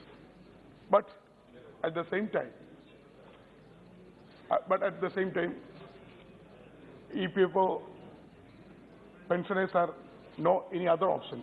Honorable Supreme Court verdict is final. So whatever Supreme Court verdict, that should be implemented immediately. This was the legal fight. Years and years, the poor employees, EPFO employees, fighting in the court. Finally, Supreme Court has given a verdict. But at the same time, the government is still, EPFO organization, EPFO is still diverting, and also they are finding the way to not implement the Supreme Court verdict. So that's why I would like to request the government to immediately intervene, Ministry of Labour, immediately intervene, and the justice should be done for EPA purposes. Shri Bhagirath Chaudhary ji, associate अध्यक्ष महोदय जी, आज आपने मुझे शून्यकाल में अविलंबीय लोक महत्व के मामले में मुझे बोलने का अवसर दिया, उसके लिए आपका बहुत बहुत आभार, बहुत बहुत धन्यवाद। अध्यक्ष महोदय जी, किशनगढ़ अजमेर एयरपोर्ट से फ्लाइटों का संचालन अक्टूबर 2018 से प्रारंभ हुआ था और उड़ान योजना के तहत किशनगढ़ एयरपोर्ट से देश के 6 शहरों जिसमें स्पाइस जेट एयरलाइंस द्वारा दिल्ली, अहमदाबाद, हैदराबाद एवं मुंबई तथा स्टार एयरलाइन द्वारा इंदौर एवं सूरत की फ्लाइट का संचालन किया जा रहा था, लेकिन स्पाइस जेट एयरलाइन ने उक्त सभी शहरों के लिए अपनी उड़ानों को तकनीकी कारणों का हवाला देते हुए गत 31 अगस्त 2022 से बंद कर दिया, जिससे प्रदेश का सबसे तेजी से उभरता नया एयरपोर्ट आज बंद होने के कगार पर है। अध्यक्ष महोदय जी, पिछले वर्ष सर्दियों में किशनगढ़ एयरपोर्ट से जहां रोजाना 5 से 6 फ्लाइट चल रही थी, लेकिन अब रोज एक फ्लाइट के संचालन को लेकर भी असमंजस है। वहीं दूसरी ओर भारतीय विमान प्राधिकरण द्वारा जारी विंटर समय सारिणी में भी किशनगढ़ एयरपोर्ट से नवीन हवाई संचालन नहीं दिए जाने से स्थिति विकट हो गई है। अब केवल मात्र किशनगढ़ एयरपोर्ट से स्टार एयरलाइन की उक्त 2 उड़ानों का संचालन सप्ताह में औसतन 2-2 दिन ही हो रहा है। मान्यवर स्पाइस जेट एयरलाइन को बंद हुए रूटों पर अच्छा यात्री भार मिल रहा था और उक्त 3 उड़ानों के बंद होने के प्रमुख कारण वायबिलिटी गैप फंड बीजीएफ का भुगतान नहीं होना बताए रहे हैं, जबकि सरकार बीजीएफ उसी स्थिति में देती है जब यात्री कम से कम नुकसान हो रहा हो। जब तक कि वायबिलिटी गैप फंड बीजीएफ का प्रावधान सरकार ने कर रखा था, तब तक निजी विमान कंपनियों ने इसका भरपूर लाभ उठाया, मगर जैसे ही सरकार ने बीजीएफ में कटौती प्रारंभ की तो प्राप्त यात्री भार होने के बावजूद सदस्य निजी कंपनी स्पाइस जेट 4 शहरों के लिए उड़ान बंद कर दिए। अध्यक्ष महोदय, इसलिए मैं उड़ान मंत्री जी से निवेदन करना चाह रहा हूं आपके माध्यम से कि इन शहरों में दिल्ली, मुंबई, हैदराबाद, अहमदाबाद हवाई उड़ानों को तुरंत चालू कराएं। धन्यवाद। माननीय सदस्य, कई माननीय सदस्य लगातार बातचीत कर रहे हैं सदन में। अगर दोबारा बात करेंगे तो नाम लेके इंकित करूंगा।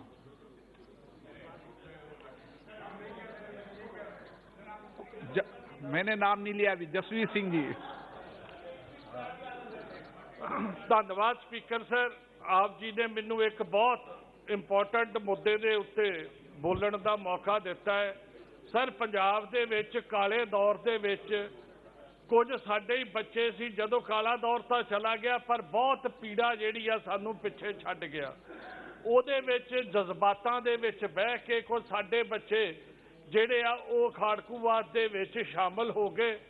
उहदा नतीजा ये निकलिया कुछ जदों इसदा बुरी तरह फस गए कि वो पुलिस वालों फड़े गए, अदालतां 'च केस चले, अदालतां ने उन्हां नूं सज़ा भी सुणाई।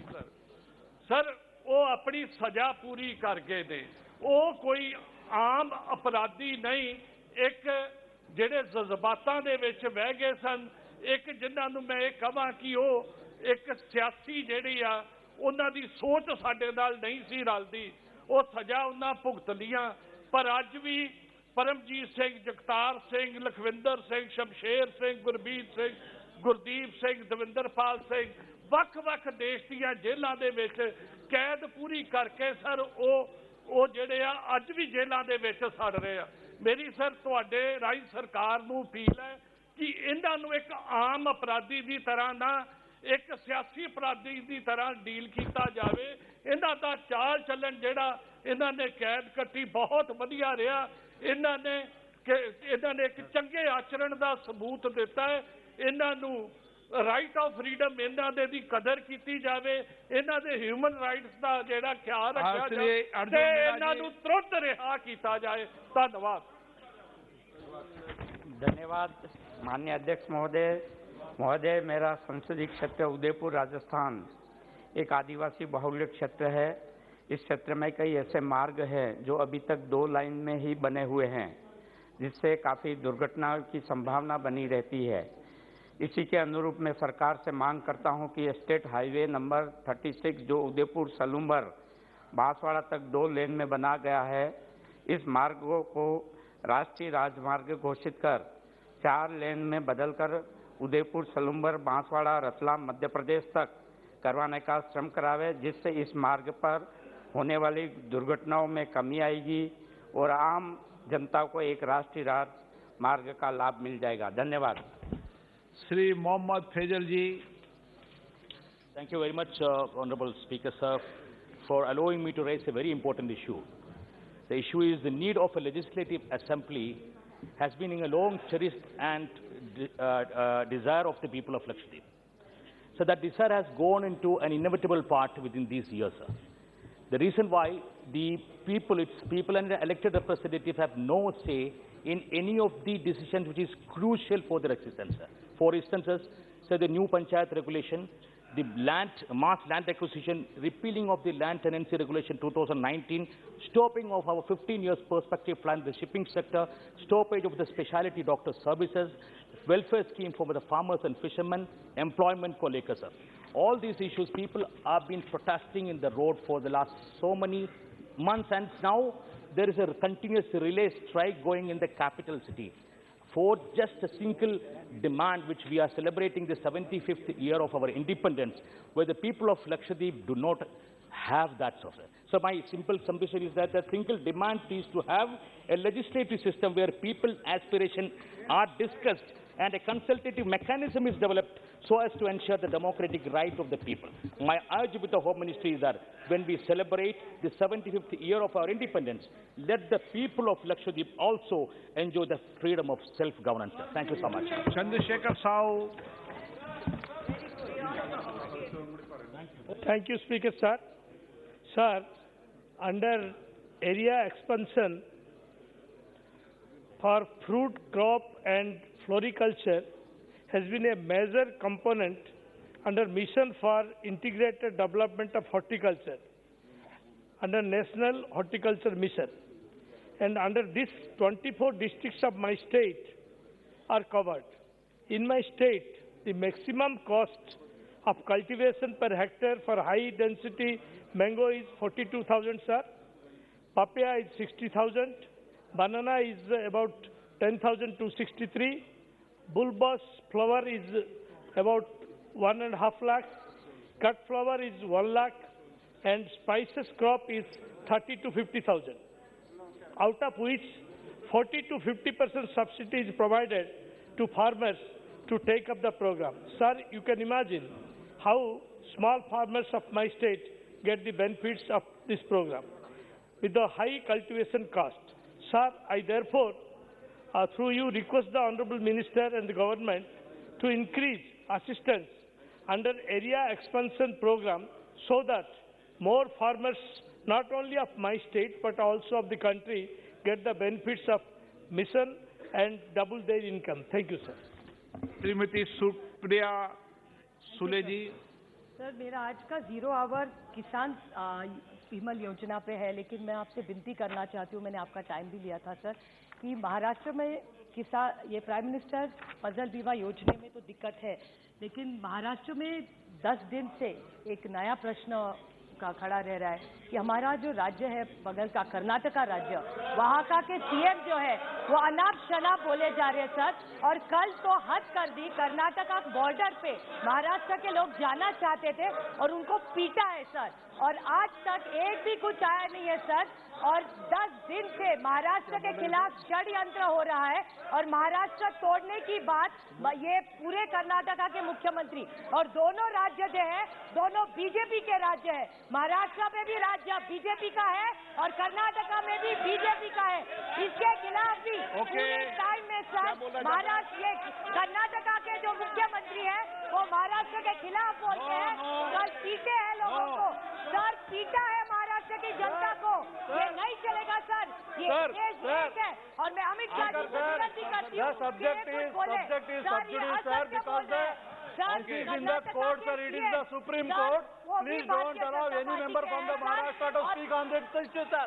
Sir, these Maharashtrian politicians, especially from the opposition, are habitual offenders when it comes to lingo, cultural syndrome है सर, इनका insecurity है सर. जब भी इनका misrule होता है sir, when they are in power and then where अध्यक्ष महोदय, माननीय सुप्रियाताई सुळेंनी जो विषय मांडलेला आहे, खास करून महाराष्ट्र कर्नाटक हा प्रश्न मागच्या अनेक वर्षापासून सर्वोच्च न्यायालयामध्ये प्रलंबित असताना बेळगाव, कारवार, निपाणी सहित मराठी भाषिकांवर ज्या पद्धतीने कर्नाटक सरकार अन्यायाने अत्याचार करते, एवढंच नव्हे तर महाराष्ट्राच्या मंत्र्यांना सुद्धा बेळगाव बंद केलेला आहे. हा संपूर्ण आपल्या देशामध्ये अशा पद्धतीने एका राज्याच्या मंत्र्यांना आपल्या राज्यामध्ये यायला बंदी करणार हे पहिलं कर्नाटक सरकार आहे.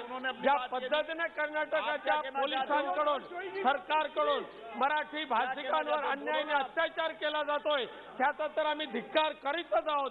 पण त्याहीपेक्षा पुढे जाऊन महाराष्ट्राची अस्मिता आणि महाराष्ट्रातली मराठी भाषिकांवर तोडफोडचं राजकारण करण्याचा प्रयत्न चालू आहे.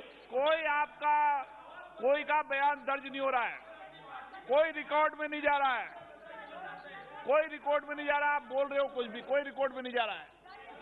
आपने ये सेंसिटिव विषय है, अब विषय 2 राज्यों का है, इसमें केंद्र क्या करेगा? नो. 2 राज्यों के विषय में केंद्र क्या करेगा? ये संसद है. नो. राहुल शिवाले, सीपी जोशी,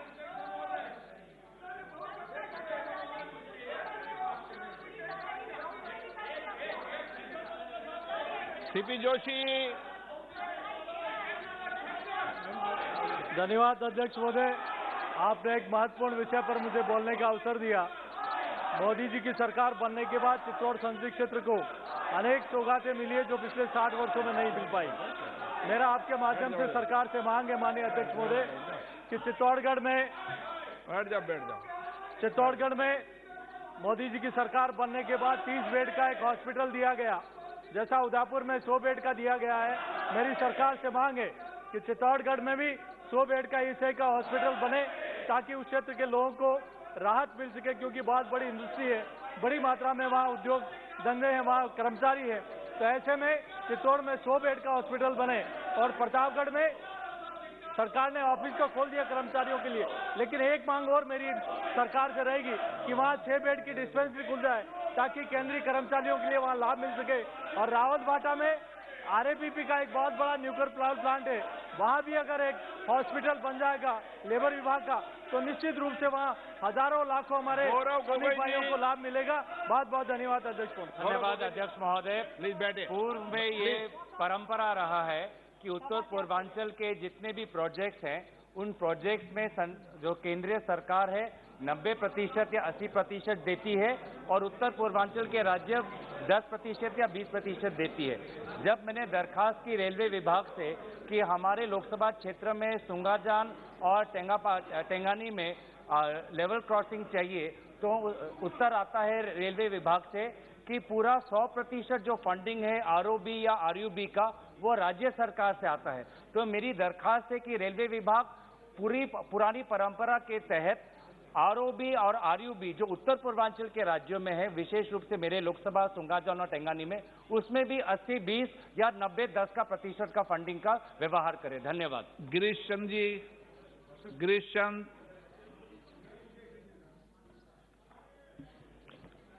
माननीय अध्यक्ष जी, आपने मुझे शून्यकाल में बोलने का अवसर दिया, मैं आपका आभार व्यक्त करना चाहता हूँ. माननीय अध्यक्ष जी, आपके माध्यम से सरकार के संज्ञान में लाना चाहूंगा कि हमारे संसदीय क्षेत्र नगीना में एक बसी करतु रेलवे स्टेशन है. कोट द्वार से चलने वाली ट्रेन सिद्धवली जनशताब्दी जिसका नंबर 12037/12038 है, यह बसी करतु रेलवे स्टेशन से होकर पुरानी दिल्ली जाती है. इस क्षेत्र की जनता लगभग 7.5 वर्षों से इस गाड़ी को की बसी करतु स्टेशन पर स्टॉपेज के लिए साप्ताहिक धरना प्रदर्शन भी चला रहा है, किंतु अभी तक सरकार की तरफ से कोई सकारात्मक पहल नहीं की गई है. मैं आपके माध्यम से माननीय मंत्री जी को विश्वास दिलाना चाहता हूँ कि इस गाड़ी का स्टॉप अस्थायी रूप से इस स्टेशन पर कर दिया जाए. यदि रेल राजस्व में बढ़ोतरी नहीं हुई तो स्टॉपेज को रद्द कर सकते हैं. ये आसपास के रेलवे स्टेशनों से ज्यादा महत्वपूर्ण स्टेशन है. मैं आपके माध्यम से माननीय मंत्री से चाहूंगा कि मेरी मांग है कि जनता की सुगमता के लिए इस ट्रेन को बसी करतुल रेलवे स्टेशन पर स्टॉपेज कराया जाए। आपका धन्यवाद। श्री के राम मोहन नायडू। धन्यवाद अध्यक्ष महोदय, आपने मुझे बोलने का मौका दिया। रेल मंत्री जी भी उपस्थित है तो उन्हीं का मुद्दा है। आपके माध्यम से मैं रेल मंत्री जी के संज्ञान में लाना चाहता हूं कि आंध्र प्रदेश रेलवे जोन का जो मुद्दा है, साउथ कोस्ट रेलवे जोन, वो अभी तक शुरू नहीं हुआ। सर, 3 साल पहले, चुनाव से पहले रेल मंत्री जी जब पीयूष गोयल जी थे उस टाइम उन्होंने वादा किया था, प्रॉमिस भी किया था, पर अभी तक वो शुरू नहीं हुआ। और उसके 2020-21 में बजट का भी आवंटन हुआ, फिर भी 1 पैसा भी उसके ऊपर खर्च नहीं हुआ। पिछले महीने विशाखापट्टनम प्रधानमंत्री जी खुद आए थे, उस टाइम लोगों में इतनी ज्यादा आशा थी कि जरूर उसके बारे में कुछ बोलेंगे या शिलान्यास करेंगे, पर कुछ नहीं हुआ सर। तो जरूर एक और बार रेल मंत्री जी के संज्ञान में लाना चाहूंगा कि जितना जल्दी हो सके रेलवे जोन को शुरू किया जाए sir, south coast railway zone for Andhra Pradesh. Honorable Speaker, sir, through you, I, on behalf of my party Biju Janata Dal, urge the centre, particularly Honorable Finance Minister, to withdraw the GST on Kendu leaves in greater interest of the livelihood of lakhs of Kendu leaf pluckers and associated staff. Kendu leaves, a minor forest product, is the financial backbone of about 8 lakhs Kendu leaf pluckers, binders and seasonal workers of Odisha, and mostly belonging to the tribal community and the poorest of the poor of society. The tribal people collect the leaves as part of their right defined under the Scheduled Tribes and other traditional forest dwellers Recognition of Forest Right Act 2006. They have the right to procure and sell these products.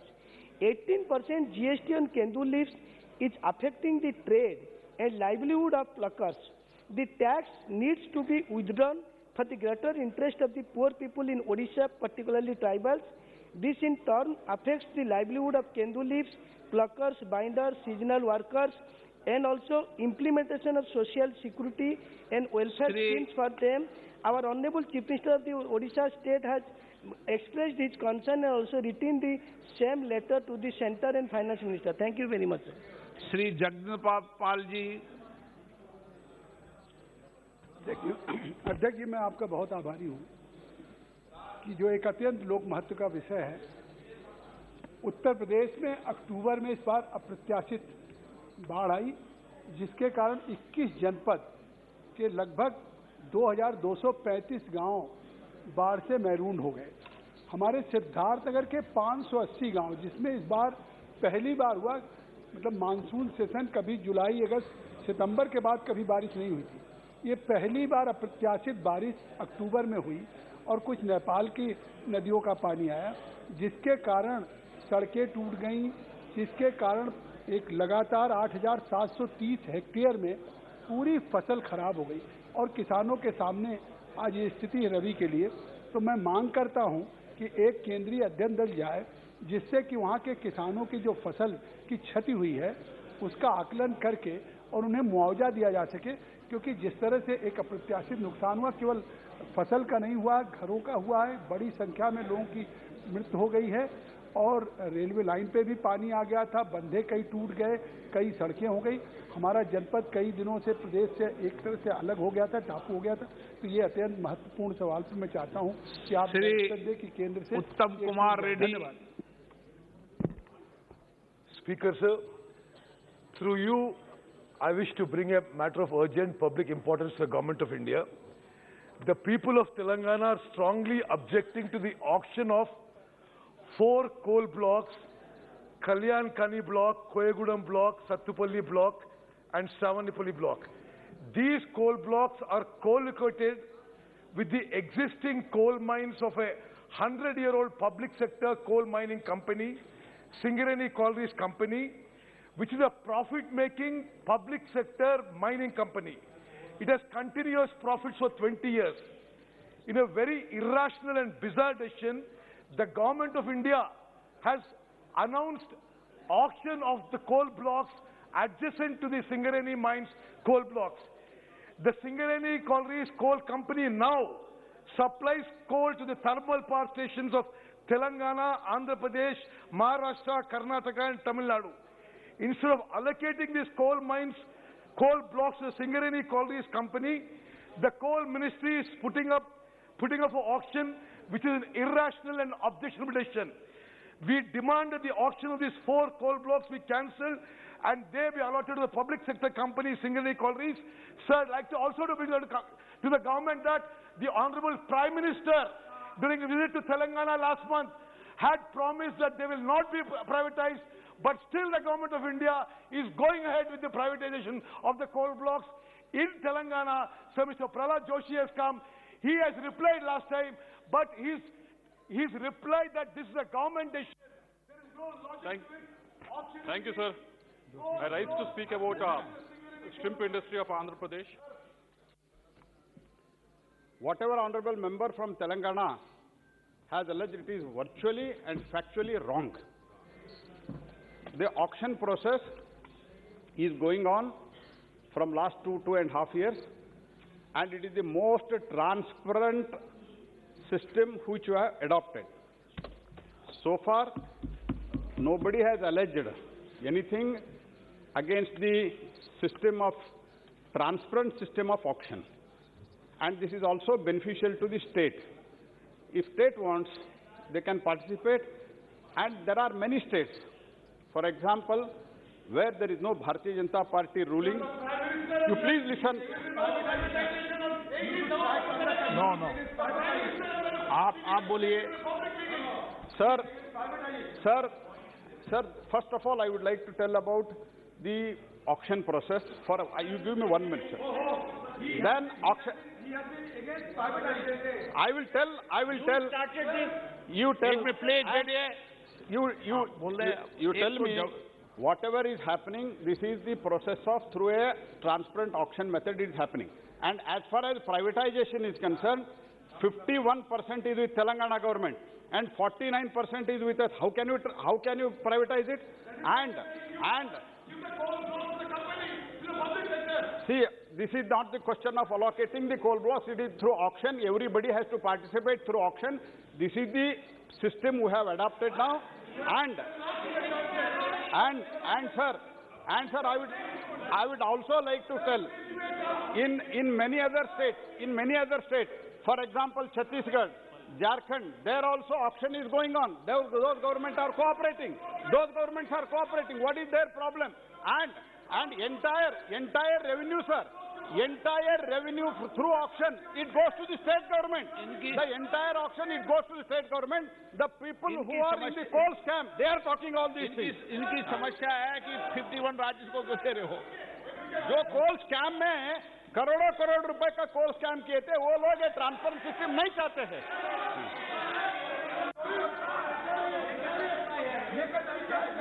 आपकी सरकार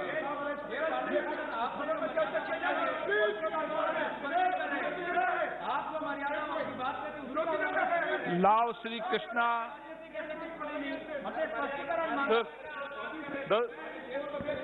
सभा की कार्रवाई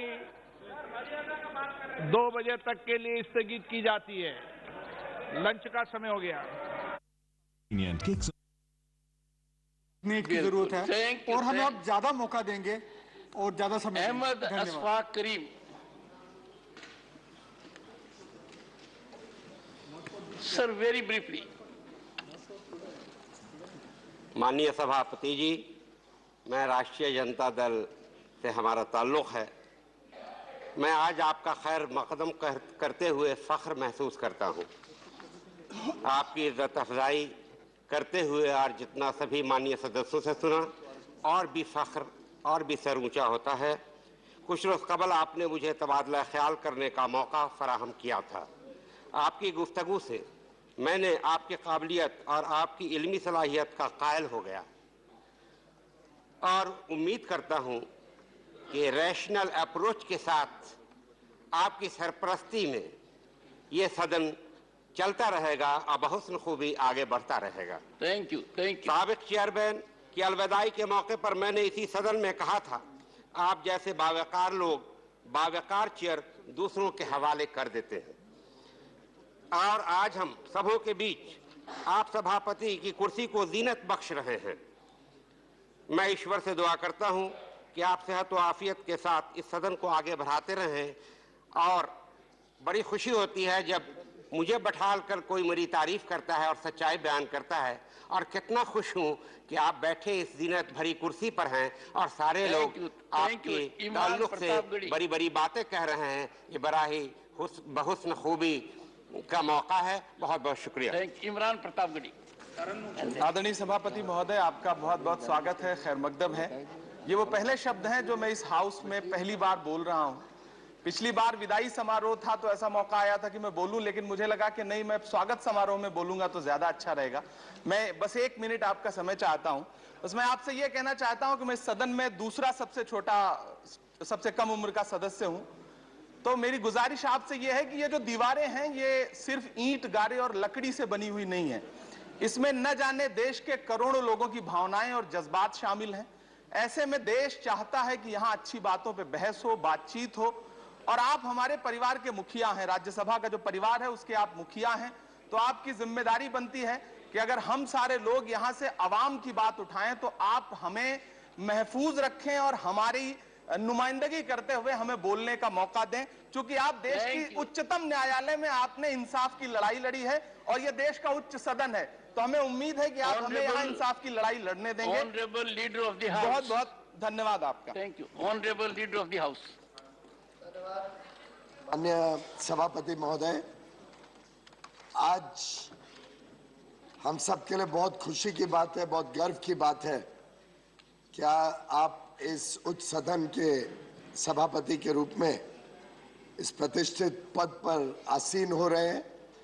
मैं दिल की गहराइयों से आपको बधाई देना चाहता हूं, शुभकामनाएं देना चाहता हूं।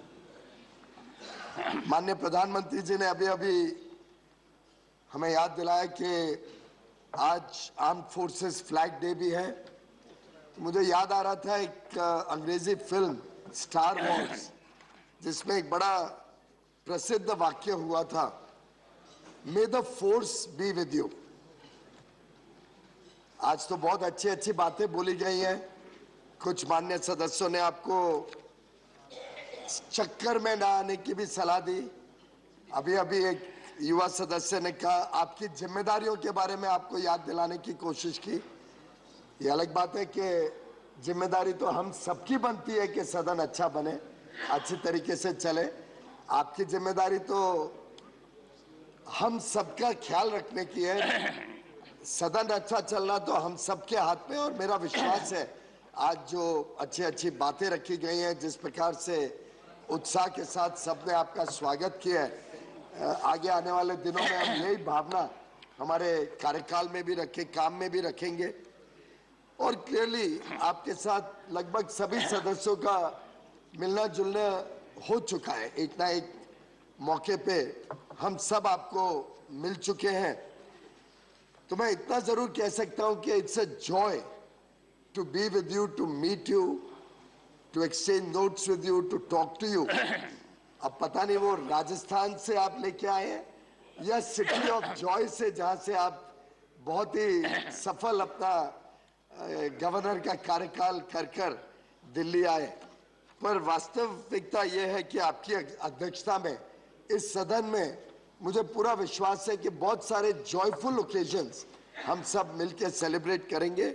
इस सदन की काम की महत्वता देखते हुए हम सब कोशिश करेंगे कि किसान पुत्र जो आज देश के उपराष्ट्रपति बने हैं, जो एक प्रकार से हम सब के लिए प्रेरणा का स्तोत्र भी है, जिस प्रकार से इन्होंने एक बहुत ही विपरीत परिस्थितियों से अपना जीवन शुरू करके आज इस उच्च पद तक की जर्नी ट्रैवर्स की है।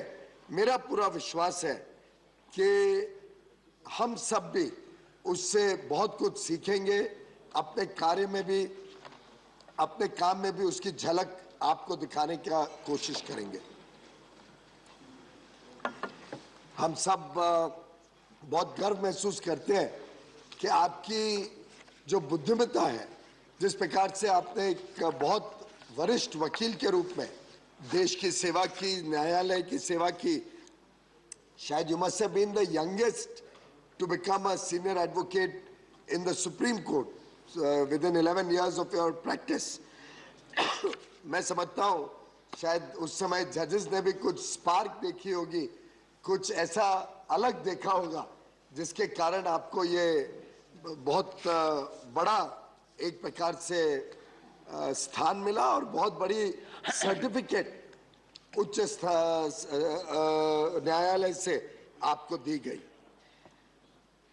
एक नई परंपरा जो अब इस देश में स्थापित हो रही है, बड़े सामान्य घर से सामान्य जीवन बिताने वाले सामान्य साधारण परिवार के राजनीतिक नेता या समाज के नेता आज बड़े बड़े पदों पर हैं। हमारी महामहिम राष्ट्रपति श्रीमती द्रौपदी मुर्मू जी एक टीचर थी, छोटे से स्कूल में टीचर के पद से ओडिशा के वनवासी क्षेत्र से आकर आज वो इस देश के सर्वप्रथम पद पर है। आप एक किसान पुत्र, धरती पुत्र, जिन्होंने एक छोटे से गांव में आज बताया गया सैनिक स्कूल से शिक्षा लेके 12 किलोमीटर दूर रोज चल के जाना, शायद ये भी एक कारण है कि आप इतने फिट हैं आज भी, और आज इतने उच्च पद पर उपराष्ट्रपति के रूप में। हमारे सम्माननीय प्रधानमंत्री जी एक चाय वाले के घर पे पैदा होकर रेलवे स्टेशन पर चाय अपने बचपन में बेचकर अपनी शिक्षा प्राप्त करके उन्होंने पूरा जीवन और आज 5 दशक से अधिक देश की सेवा में, समाज की सेवा में अपने आप को पूरी तरीके से झोंक दिया। ये जो नई परंपरा है कि समाज के अंदर ये चेतना जगी है, समाज में एक विश्वास जगा है कि सभी के लिए इस देश में स्थान है। आज सरनेम के हिसाब से पद नहीं, लेकिन क्षमता और कार्य के हिसाब से लोगों को मौका मिलता है। मैं समझता हूं उसका एक प्रतीक आप भी हैं और आगे आने वाले दिनों में आपके इस लंबे अनुभव का, आपके इस कार्यशैली का लाभ और मार्गदर्शन हम सभी सदस्यों को मिलता रहेगा। जैसे कहा जाता है और अभी अभी हमारी बहन ने कहा कि behind every successful man there is a force, a power, और वो पावर आपके घर में हमने देखा, हम सबका मैं समझता हूँ ये अनुभव रहा कि जिस प्रकार से आपने सम्मान दिया परिवार के अंदर भाभी को, जिस प्रकार से आपने हम सब के बीच नारी शक्ति की बात कही, तो मुझे याद आया कि माननीय प्रधानमंत्री जी ने भी 15 अगस्त के अपने विचार रखते हुए उद्बोधन में ये बात रखी थी कि देश को जब हम विकसित बनाने की बात करते हैं तो नारी शक्ति को हमने और सशक्त बनाना होगा। और मैं समझता हूं बहन रजनी जी ने ठीक कहा कि उसका भी एक अच्छा उदाहरण हमें आपके घर पे देखने को मिला। ऊर्जावान व्यक्तित्व, सदस्यों से जिस प्रकार से आपने निजी जुड़ाव बनाया है, आपका सहज मुस्कान, आपके सोचने की प्रक्रिया और क्विक विट और ह्यूमर हम सबको आपके प्रति आकर्षित करता है। मुझे विश्वास है ये जो इन्फेक्शियस स्माइल है आपका, ये आगे चल के सदन को भी चलाने में सुविधा देगा और आप जरूर हम सबको सही रास्ते पे रहने का मार्ग भी बताते रहेंगे। एक प्रकार से